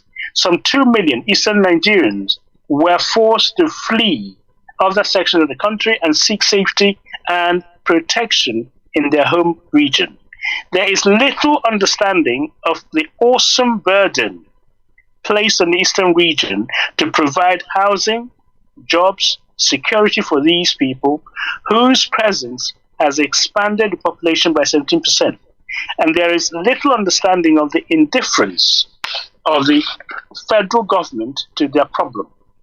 The situation demands a reallocation of revenues between the regions and the federal government. Accordingly, Colonel Ojukwu and his government of the region met in Aburi, Ghana in January, negotiated agreements which, among other things, provide for a study of revenue to reallocation of the finance secretaries of the region and the federal government. The Eastern region has been calling for such meeting of the finance secretaries, but the federal government have not acted. only the implementation of the Aburi Agreement can save the Nigerian Federation. This is the fight Kanu is leading, not a secessionist movement. So that was the, if you like, the situation where we are at the moment. Because of the reneging of the signing at Aburi, Nigeria faced a situation where the East had to decide what to do next. Okay? So the next time we talk about it is the Declaration of Biafra. I think I've been able to lay bare where we started and how we got to where we are. So whereby Kanu at that time, then and Gowon were not singing from the same hymn sheet any longer. They were no longer compatible because Ojukwu was saying one thing, Gowon was insisting on certain things being done. And as a result, Ojukwu was going to ask the representative of Eastern Nigeria to tell him what to do. So they called the chiefs and elders, 300 of them turned up, and they voted with their feet that we have been kicked out of Nigeria. Let's go it alone and declare Biafra. So he got the mandate, and Biafra was declared. Nigeria invaded on the 6th of July 1967, and you have Biafra, Nigeria war. Thank you very much for listening. Stunning. Awesome. All right. Next week, Friday, if God permits, and of course, if your time permits, we're looking at part 5. So what should we be expecting Biafran history part 5? I will think about it. It will be the declaration of Biafra. Absolutely. All right. And why Biafra was declared. I've given you all it's purely for security. It's a safe haven from all the killings. And then, but we haven't declared that you then have to defend your right. And that's what happened. And from there, we lead to humanitarian crises that made Biafra a conscience of the world. Thank you very much, sir. I really appreciate your time once again. And of course, if God's saving us and sparing us, we're looking forward to part 5 next week. Thank you, and God bless. Good night, everybody. Bye-bye. All right. That was Dr. Justice Okachi Lois, of course, giving us History 101, Biafran History Part 4, and we are looking for Part 5. This is going to be an archive because our children must know. They must learn. He was talking about Kanjidan. Can you believe when I was in primary school, they were shoving down this Kanjidan in my mouth, telling me about Kanjidan. I have no clue what the hell is Kanji. And today, there we go. But nobody was telling me about Aburi. Nobody was telling me about the killings in Kanu airport. Nobody was telling me everything about us. But today, it has been laid bare in the open, and we know who we are. And of course, we must restore Biafra. All right, that has been Constructive Argument on Radio Biafra with Mazi Chukwu. Of course, led and read by Dr. Justice Okachi Lois. This is Constructive Argument on Radio Biafra with Mazi Chukwu. Bring your argument, and we've got the solution. Constructive Argument. We hit below the belt. Radio Biafra. We've got you covered. All right, thank you very much, great Biafrans. And of course, this is where we are going to leave it tonight. It has been indeed an intriguing one. It has been a beautiful one indeed. And I thank our brother, Dr. Justice, for giving us this in-depth history. My goodness me, I've never heard it this good before. And of course, we are going to leave it here, and if God's sparing us next week, we will be back again. And of course, I want to close with this. Wherever you see Alhaji Ojo Zokalo and his co-conspirators, treat them as a non-grata in Biafra land. They have been officially declared an enemy of Biafran people. So you know what to do.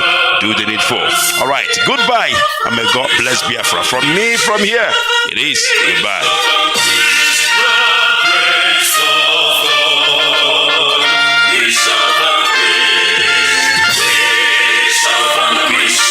We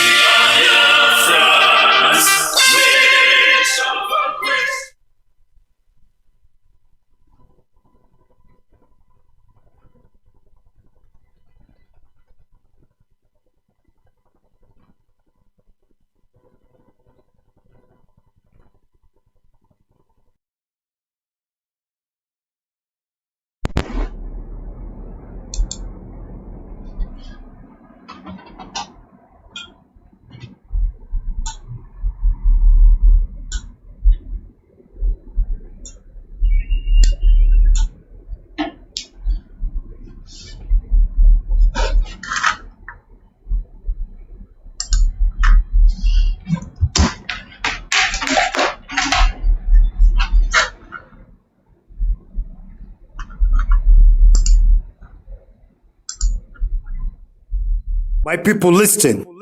I am that I am. I will bless whoever blessed you, and I will curse whoever cursed you. War against the kingdom of darkness that stands against God's people of Biafra. The more you try to stop us on this united movement, the more we unite with more great people, and more real brave people keep multiplying up. Revolutionary blast the Babylonians, for the Biafrans came from Israelite. Tell us how Addis Ababa came from. Destroy the invention. Make sure you destroy every being that stands as destruction obstruction. Damn the demon incarnate hiding under the umbrella of American and British world power. The blasphemous.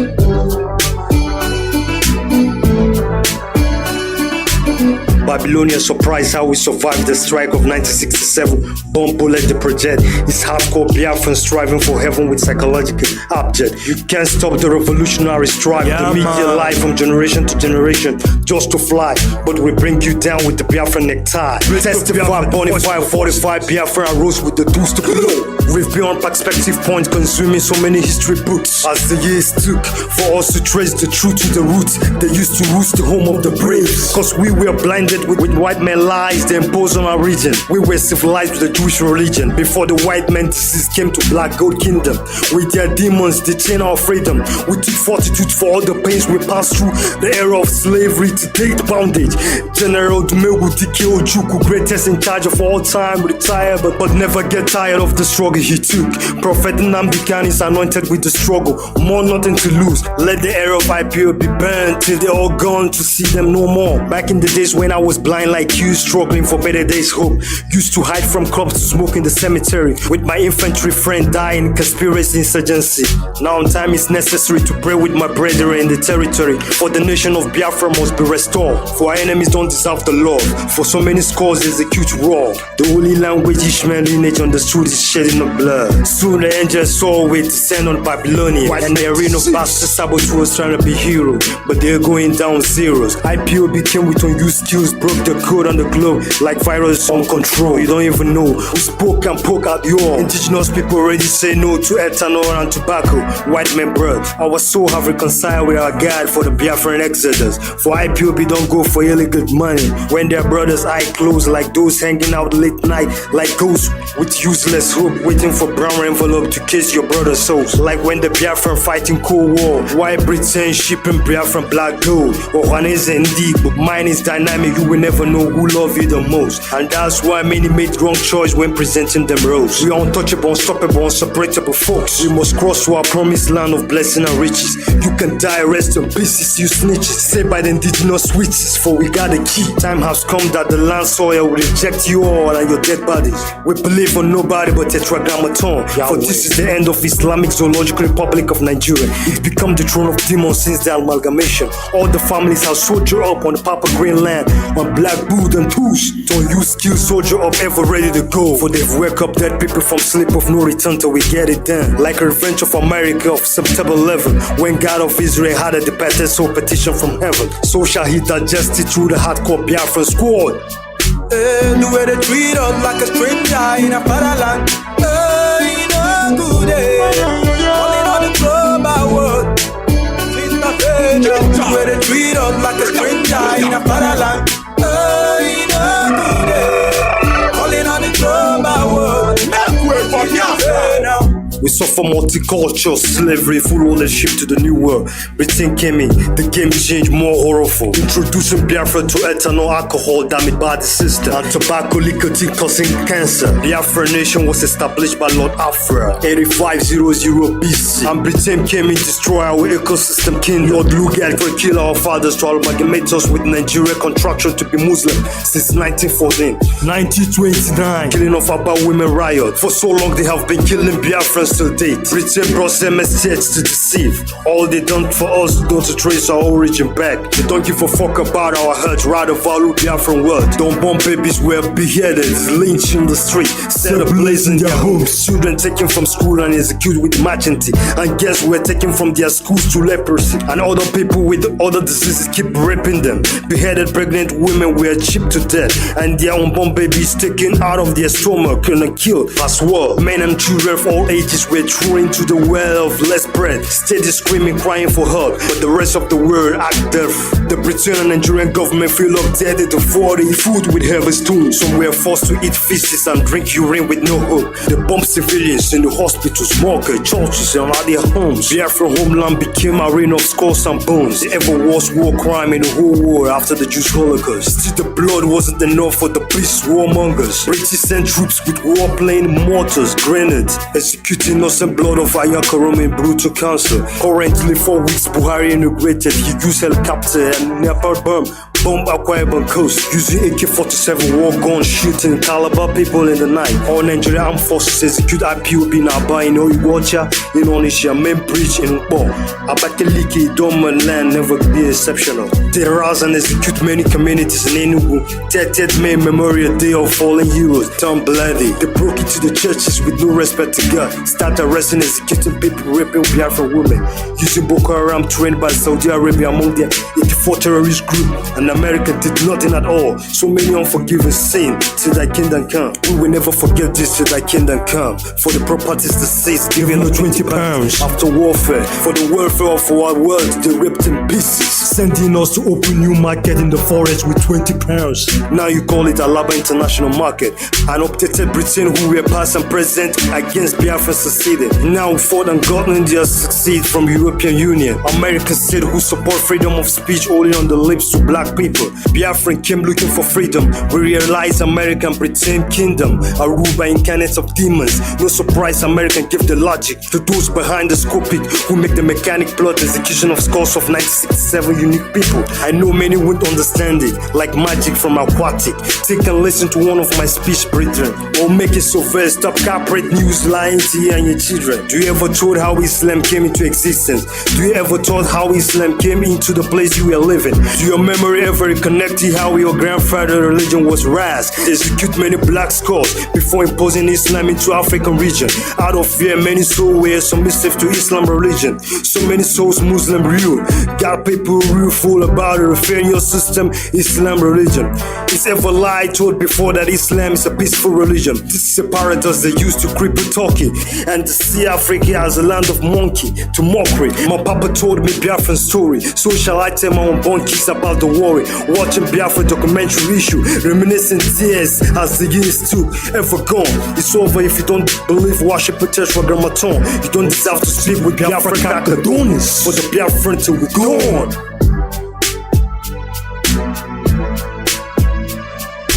Look how you treating my people is too bad. Why you really acting like you too late? Look how you treating my people is too bad. Why you really acting like you too late? Look how you treating my people is too bad. Why you really acting like you too late? Look how you treating my people is too bad. Why you really acting like you too late? The way they treat us like a stranger in a fatherland. Hey, no good day. Only on the global world. The way they treat us like a stranger in a fatherland. Hey, no good day. Calling on the global world. Make way for Biafra. I know I can speak like you all, but you all understand me well. For the black people hemisphere, you talk in the red, and you sleep comfortable on bed. Soon the reward of death will visit you all from hell. For the petition of people you sent to the grave, have answered by God of the braves. Caught you all of a worry bird memory of imperialism, slaverism, colonialism, religion, terrorism. Ever since the end of Biafran defense war, agreement was made, no victor, no vanquish. Promises was made for Nigerians to build infrastructure and rehabilitation for Biafrans. But when Biafran came for pledge redemption, Nigerian government gone. This picture is never wrong. They don't want us to live on. They thought all they had cause are dead gone, but they get it wrong. Nnamdi Kano overthrown the white and black man dragon with 50 million resurrected hardcore Biafrans with machine guns. Testify ready to die even to keep the bullet fly. For we are born, raised in the bomb area, condemned by the Catholic Church. We understood the mystery behind such, but to rather unite IPOB meant much for our souls sold not for gold. For so long constantly searching for knowledge from a distance. Instantly wisdom was there before civilization came into existence. You can reason up the circumstance why Biafra from ages always stand famed for resistance. Through our system of transistence persistence. Even though most of us locked up in the cage like a Roman Empire details before technology came to mankind knowledge. The Roman Empire under Illuminati one goal, stole God religion and painted it illusional, made people wallowing in the bloody satanic ocean of fire. So much unwaste damages to date. Nobody give a fuck about protecting my race. So I hold on with AK on the revolution face to bring down the disgrace. For we're going to school to be nobody's slave. They want us to keep living in dark life. Look around, poor healthcare, no warfare, always warfare against us and hemisphere. Word unfair, people get disappeared, and the mouthpiece of the sea are living in fear. The rest acting deaf ear on our bloody tears. Our politicians dress us each time they execute our blood with euphemism speech. They have sunk our organic hemisphere with the human blood and destroy our aquatic species with chemicals entitled with aftermath of getting cancer. And our chieftains and elders are blind, telling us to listen to the saga.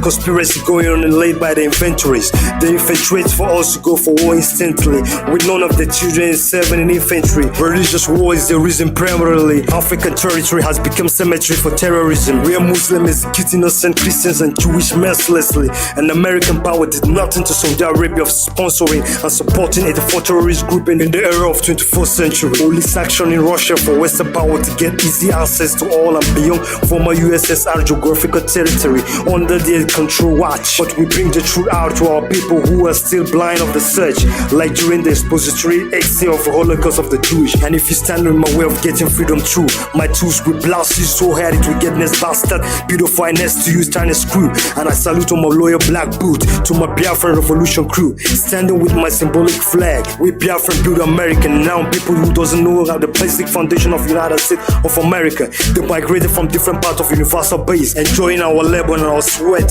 faces, and origin people who build Americans still suffering today. Only option left for us is death. But I promise my Biafran pillars to deliver no shiver till they stop calling us niggas. Look how you treating my people is too bad. Why you really acting like you do too late? Look how you treating my people is too bad. Why you really acting like you do too late? Look how you treating my people is too bad. Why you really acting like you do too late? Look how you treating my people is too bad. Why you really acting like you do too late? The way they treat us like a stranger in a fatherland. Hey, no good day. Calling on the global world. The way they treat us like a stranger in a fatherland. Hey, no good day. Calling on the global world. Make way for Biafra now. Biafra's struggle can never be unrewarded struggle. Remember, after rain, there comes sunshine. I remember for every dark night, there is a bright day after that. So it's afternoon now, when I say good morning to my Biafrans. The sun has risen and shining where there is no light, and that's the symbolic meaning of the sun appearance in the Biafran flag. Do remember, danger is real, but fear is the choice. But don't be victim of kingdom that will never last your freedom. We receive Western education just to know the basics.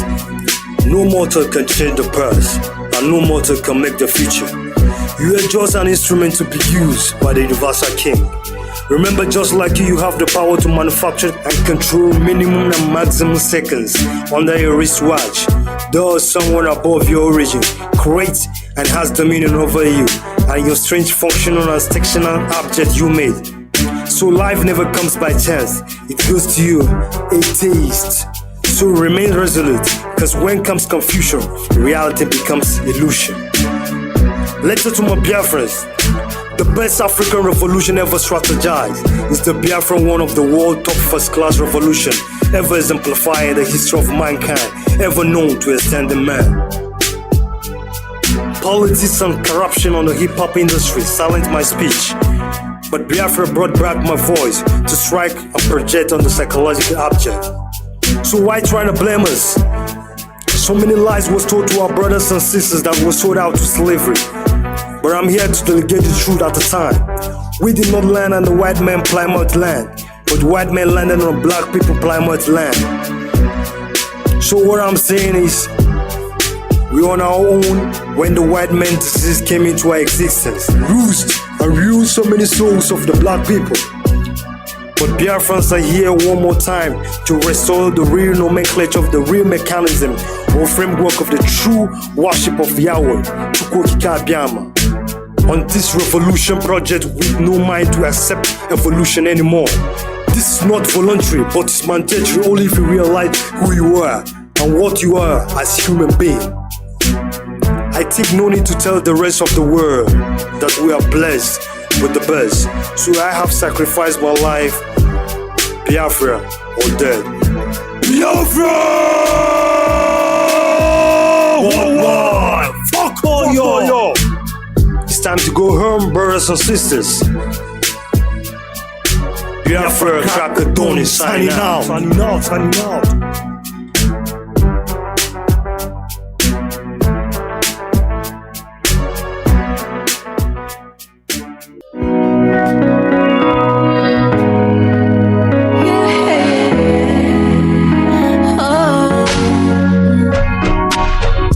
What is this crime? I'm yet to figure out an answer.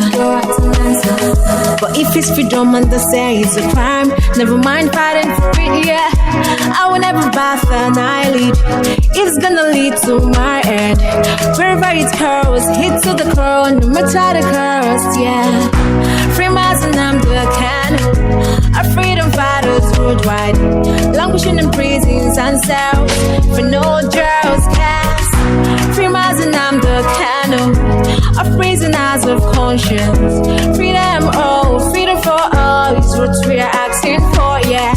It's been so long, been yet to figure out an answer. A prisoner of conscience, voice to the voiceless, freedom fighter, yeah. He's not her, he's not harassment, not a bandit. It's time to free him now, free him, yeah. Free Mazi and Nnamdi Kanu, our freedom fighters worldwide, languishing in prisons and cells for no jails, cast. Free Mazi and Nnamdi Kanu, our prisoners of conscience. Freedom, oh, freedom for all is what we are asking for, yeah. Oh, is what we're asking for, yeah. Freedom, oh, is what we're asking for, yeah. Free Mazi and Nnamdi Kanu, our prisoners of conscience, yeah. Free Mazi and Nnamdi Kanu, conscience and self, for no jails, free Mazi and Nnamdi Kanu, of conscience, freedom,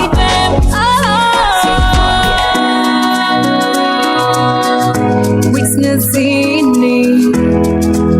Shaka thanks for the beats. Zoo and Chad unless, and this is from an Islamic newspaper.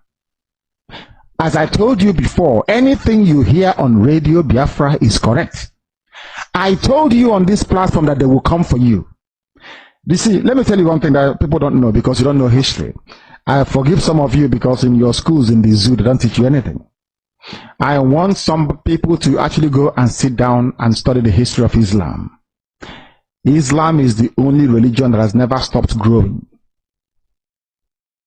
Islam is the only religion that has never stopped expanding through militancy and war. Others have stopped, only Islam. Christianity is based on convincing people, telling them about the message of hope and restoration of Yahweh Yeshua. Of course, immensely corrupted, that we know for sure. But Islam believes in expanding through war, and that war is coming. Now, I must be put on record, and which I can play it all the time for our people to also understand and listen very carefully. And I will say it tonight. And if you come to me in the future, I'll refer you to the broadcast of the 8th of June 2015. And that I made this very comment I'm about to make now at precisely 10 minutes to 8 p.m. in the evening. If ISIS comes down into the zoo, of course they are part of Boko Haram anyway, if they fall, not if they, because they have forged an alliance already, if they launch any attack with the name of ISIS on the zoo soil, if you come to us to give us weapons, I will decline it. I will allow them to kill all of you. before we mount any counteroffensive. Let me tell you one thing that you don't understand. Some of you claim you went to school, but you didn't go to school. Because if you went to school, you will understand how Islam works. Islam is coming for you. They must come for you. It's a M-U-S-T, must. There is nothing anybody can do about it. Only you can defend yourselves. This headline here is a confirmation if you need one. I think Abubakar said it yesterday. Today is being confirmed that ISIS is coming. Not just Boko Haram, but the real bad people that are coming. They need access to the oil, and they will get it to secure their financial base for their continued expansion within the whole of sub-Saharan Africa. The zoo is seen as pivotal, and Biafra land is where the resources that they're looking for is lying in. They don't trust Buhari anymore. Buhari was their godfather. They no longer trust him. I mean, Boko Haram in this instance. Buhari, they thought, would give them Sharia immediately. Buhari saying, I don't belong to anybody. From that day, they intensified their bombing. Some of you cannot reason, you cannot see very well because you're blind. But at least you're lucky.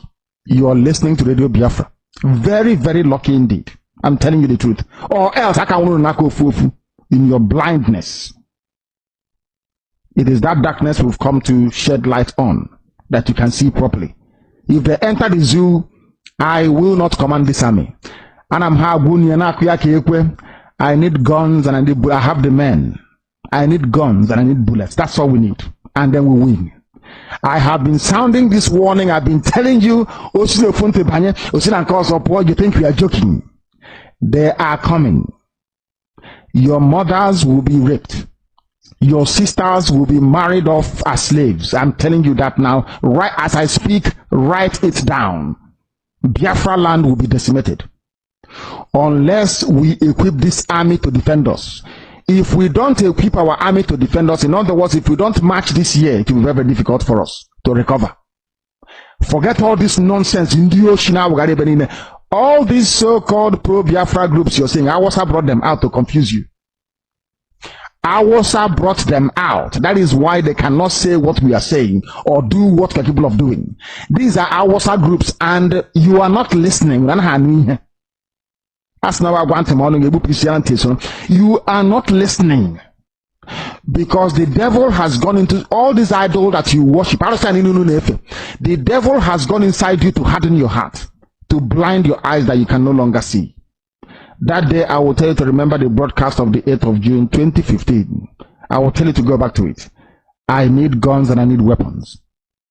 If I don't have guns and bullets, the army of Biafra cannot defend your towns and villages. The sooner you get that into your thick skull, the better for everybody. You are black people, you don't reason, I know that for sure.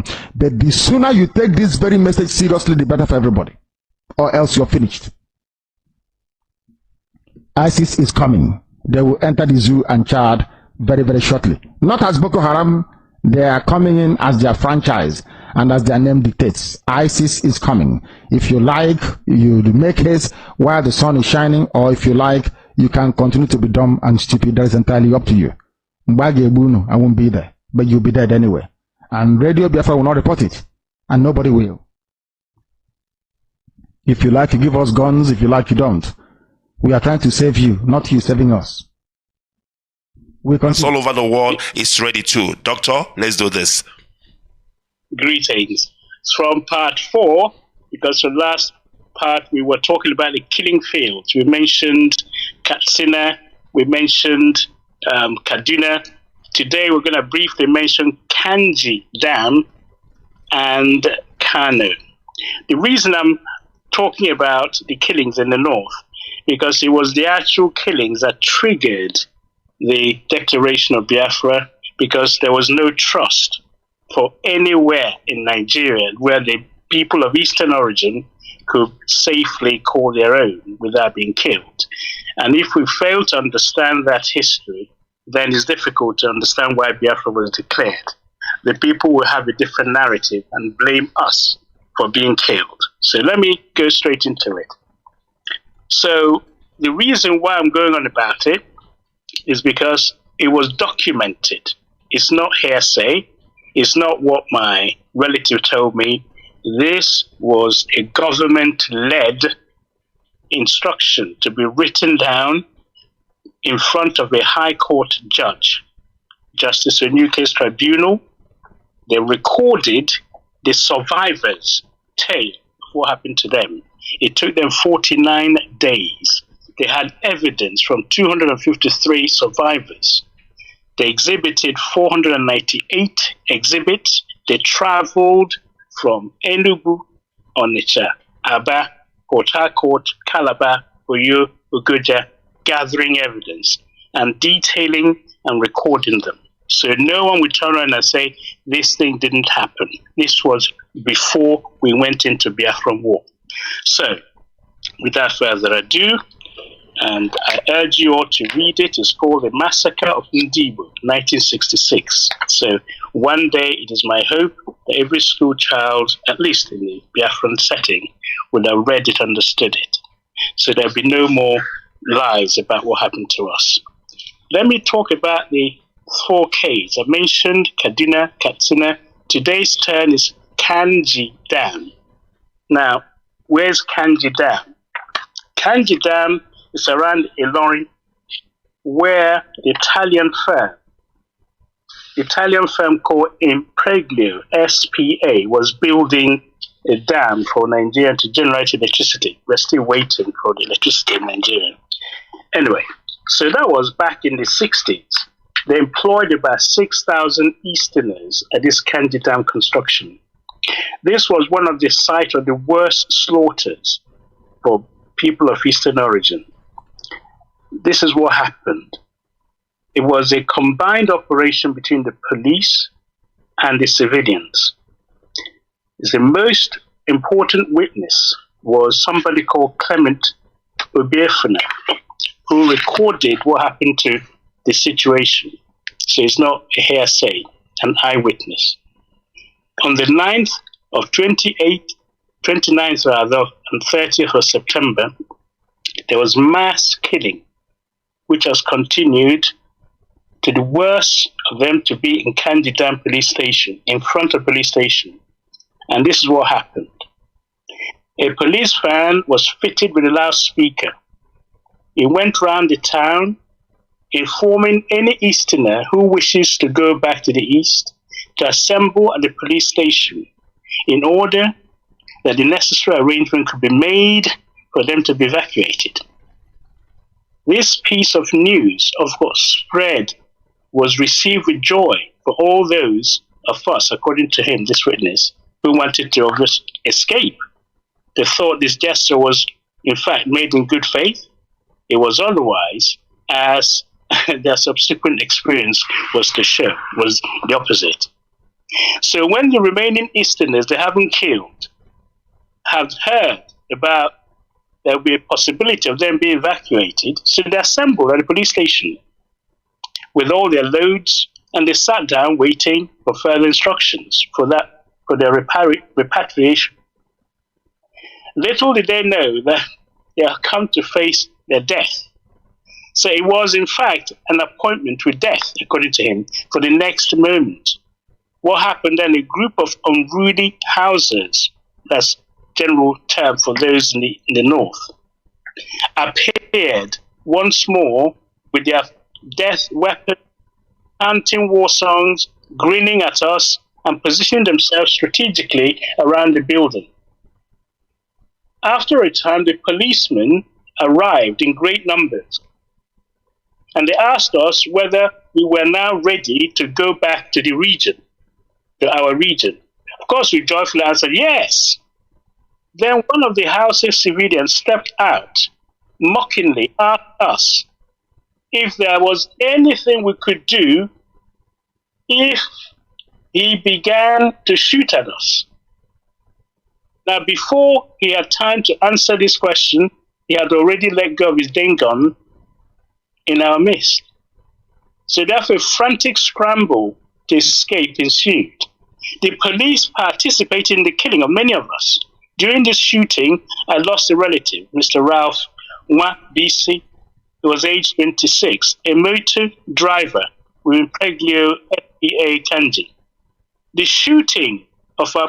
looting of our property started simultaneously with the killing. From a corner where I was, I could see the police helping the civilians to make away with our property. All my properties were carried. So it's not enough to state all this. This person now had to be cross-examined in front of a judge. And the question is, this massacre at the police station, Ganji Dam, what date would that be? He said on the night of the 29th September. Remember, back in Lagos, they were having a meeting after the July killings to have a discussion on how to move Nigeria forward. There was a meeting going on, and then the killing broke out again in September. Okay, so this was the background. Now, around that time, the thing then in the court was, at what time? He said around 9 o'clock and 10 p.m. when the whole thing started and continued. The next question was, would it be correct to say that Easterners were tricked into assembling at the Ganji Dam police station to enable them to massacre you? The answer, yes. And then he was asked again, and the trick was practiced by, he said, well, it was performed by police. The question, you, law-abiding citizen, trusted the police as your protectors? The answer is yes. Would it be correct to say that were it not for practice on you by the police, perhaps these vandals might not have had the opportunity to slaughter you as they did? They say they might not have had the opportunity to slaughter Easterners en masse. That's true. Now, immediately before the attack on the 29th, how many Easterners will you estimate gathered at the police station? Or you said very many. Give me an idea. Said about 2,000. Now, during the lengthy cross-examination that followed, the witness gave further details of the police civilian formation and preparation for the attack. Let me cut this story long, which is a bit long, short. Basically, these people brought in new, fresh police officers from a different region in Nigeria to surround the police station and remove the ones they were familiar with, and they were used in addition with mob to kill the people. They went around asking, assemble at the police station if they want to get back to the eastern region. So that's one of the repulsive bits of the killing of the eastern. They were lured into the traps, okay? And so it's not the first time they've done that trick.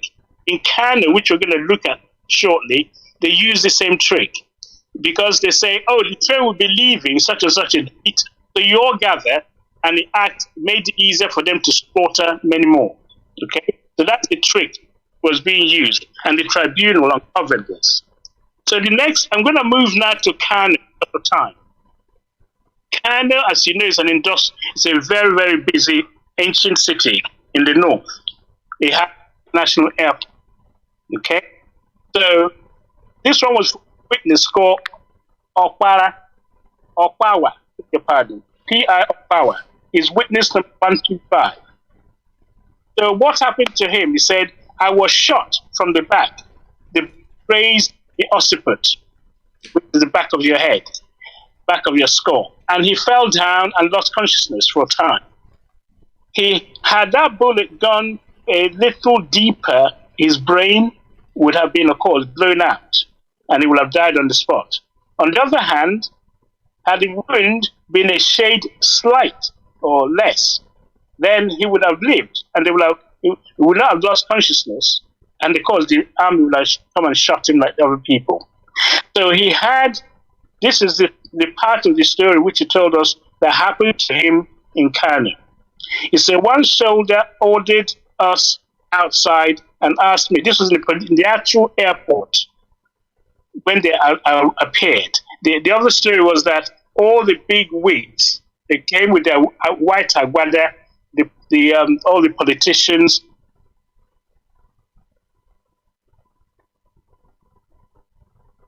commanders, clip of the bit of the film they're allowed to show. There was an attack inside an airport terminal, an international airport. The police arrived, the army arrived, and they say, where are the young? And they start shooting, hitting people. So this is a scene from that. Okay, the plane had just arrived from London, parked in Kano. people are just coming out, disembarking at Kano. If you're from the eastern region, they lined you up and shot you. They're from abroad. So this is a report of what happened in Kano. And the people doing the killing are Nigeria's best. In other words, they went to Congo to represent Nigeria, the United Nations force. You have to keep peace in Kano, in Congo. So they are the police. They are the actual elite of the Nigerian army, if you like, in Kano. It was actually commanded by Chukwemeka Dumegwu. Yeah, it's a battalion. So where he was, of course, at this stage in the eastern region as a governor, eastern region. So what was left of the Nigerian army in Kano joined the troops, joined the civilians in massacring ordinary civilians. They burst into the airport, and this is what happened. So one soldier ordered us out and asked me where I was from. When I told him I was from Midwesterner, he told me that I was lying because he knew where I came from. What I heard was a bad turn, quick march. I heard a shot behind me, and I fell down and passed out. How long I was there before I came round, I could not tell. But when I became conscious, a heap of dead bodies, men, were on top of me. Some still breathing, the others stone dead. It took me some time to extricate myself from the dead bodies heaped upon me. I crept over other dead bodies, and I tried to hide because soldiers were still shooting people down in the hiding places in the airport. Presently, I found myself in a big kitchen, and the whole length of the breadth of that was littered with dead bodies. 2 HAUSA stewards in the kitchen refused me entry until I paid them £5. And within seconds of my entry, about 5 armed northern soldiers entered the kitchen, shouting, "Are there any more Opera brothers left to be shot?" Opera, of course, was Dr. Michael Opera, who was the premier of the Eastern region. He wasn't killed in the first coup of January 1966. He was the governor of the Eastern region, and at this stage, the Northerners hate him because he did not agree with the census when they did the census, I believe in 1963 or so. And he said it was inflated and it cannot hold. So they hated him as a result of it. And everybody from the East, they were suspecting them because they wanted the Northerners to give the impression that they have more population than everybody else. But that's a different story. So they hate the Opera brothers. If you're an Opera brother, it means you're from the Eastern region. So they will go around literally hunting them down and shooting them. So he said, "Are there any Opera brothers left to be shot?" Okay, I was again saved because I lay among the dead and pretended to be dead also. So when I could no longer hold out, I got up and walked to the table where one of the stewards was sitting. I shouted, "Please take me to the soldiers." At this stage, I was getting fed up. So he said, "I can no longer stand this strain." Now somebody emerged from under the big table on hearing me. It was Mr. Lekiti. Mr. Lekiti is a Ghanaian who apparently was hiding from the savage soldiers. He decided to give ourselves up to the soldiers. He was my uncle, and I was his nephew. That was the plan. This strategy worked wonderfully. And when the soldiers heard of us, they shouted in unison, "Why were you hiding?" He said, "We don't want to be killed. We don't want to kill Ghanaians. So why are you hiding? They are our friends.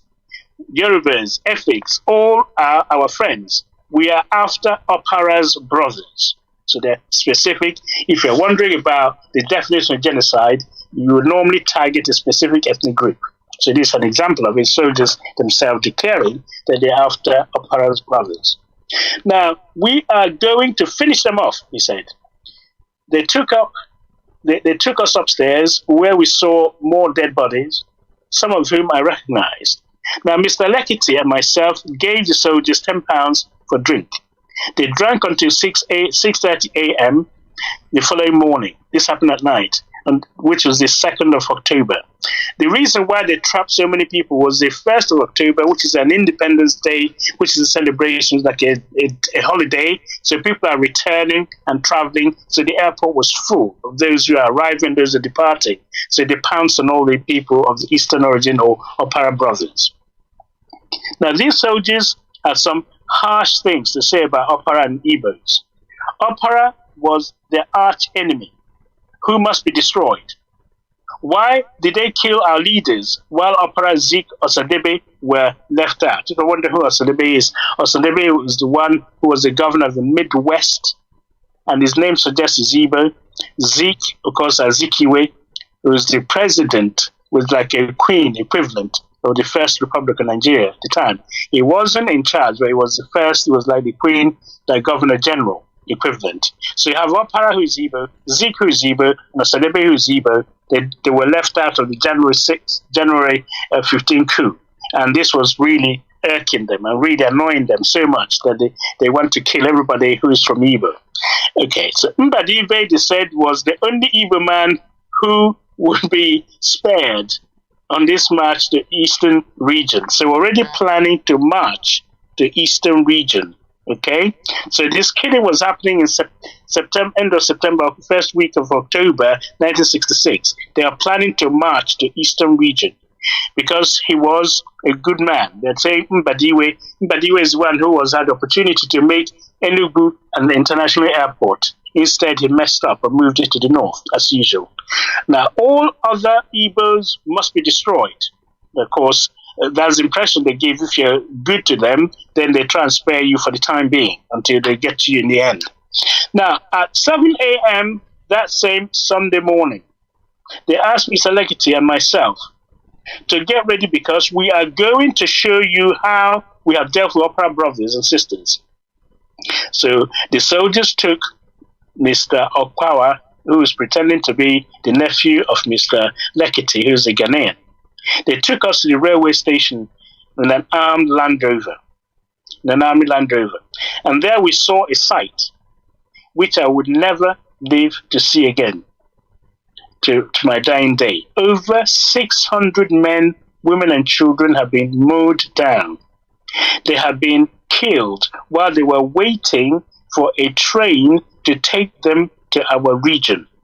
A few of the children were still creeping over their dead mothers, shouting, "Mama, I am hungry," and want to drink. Some were sucking at their dead mother's breasts and left them to suck on.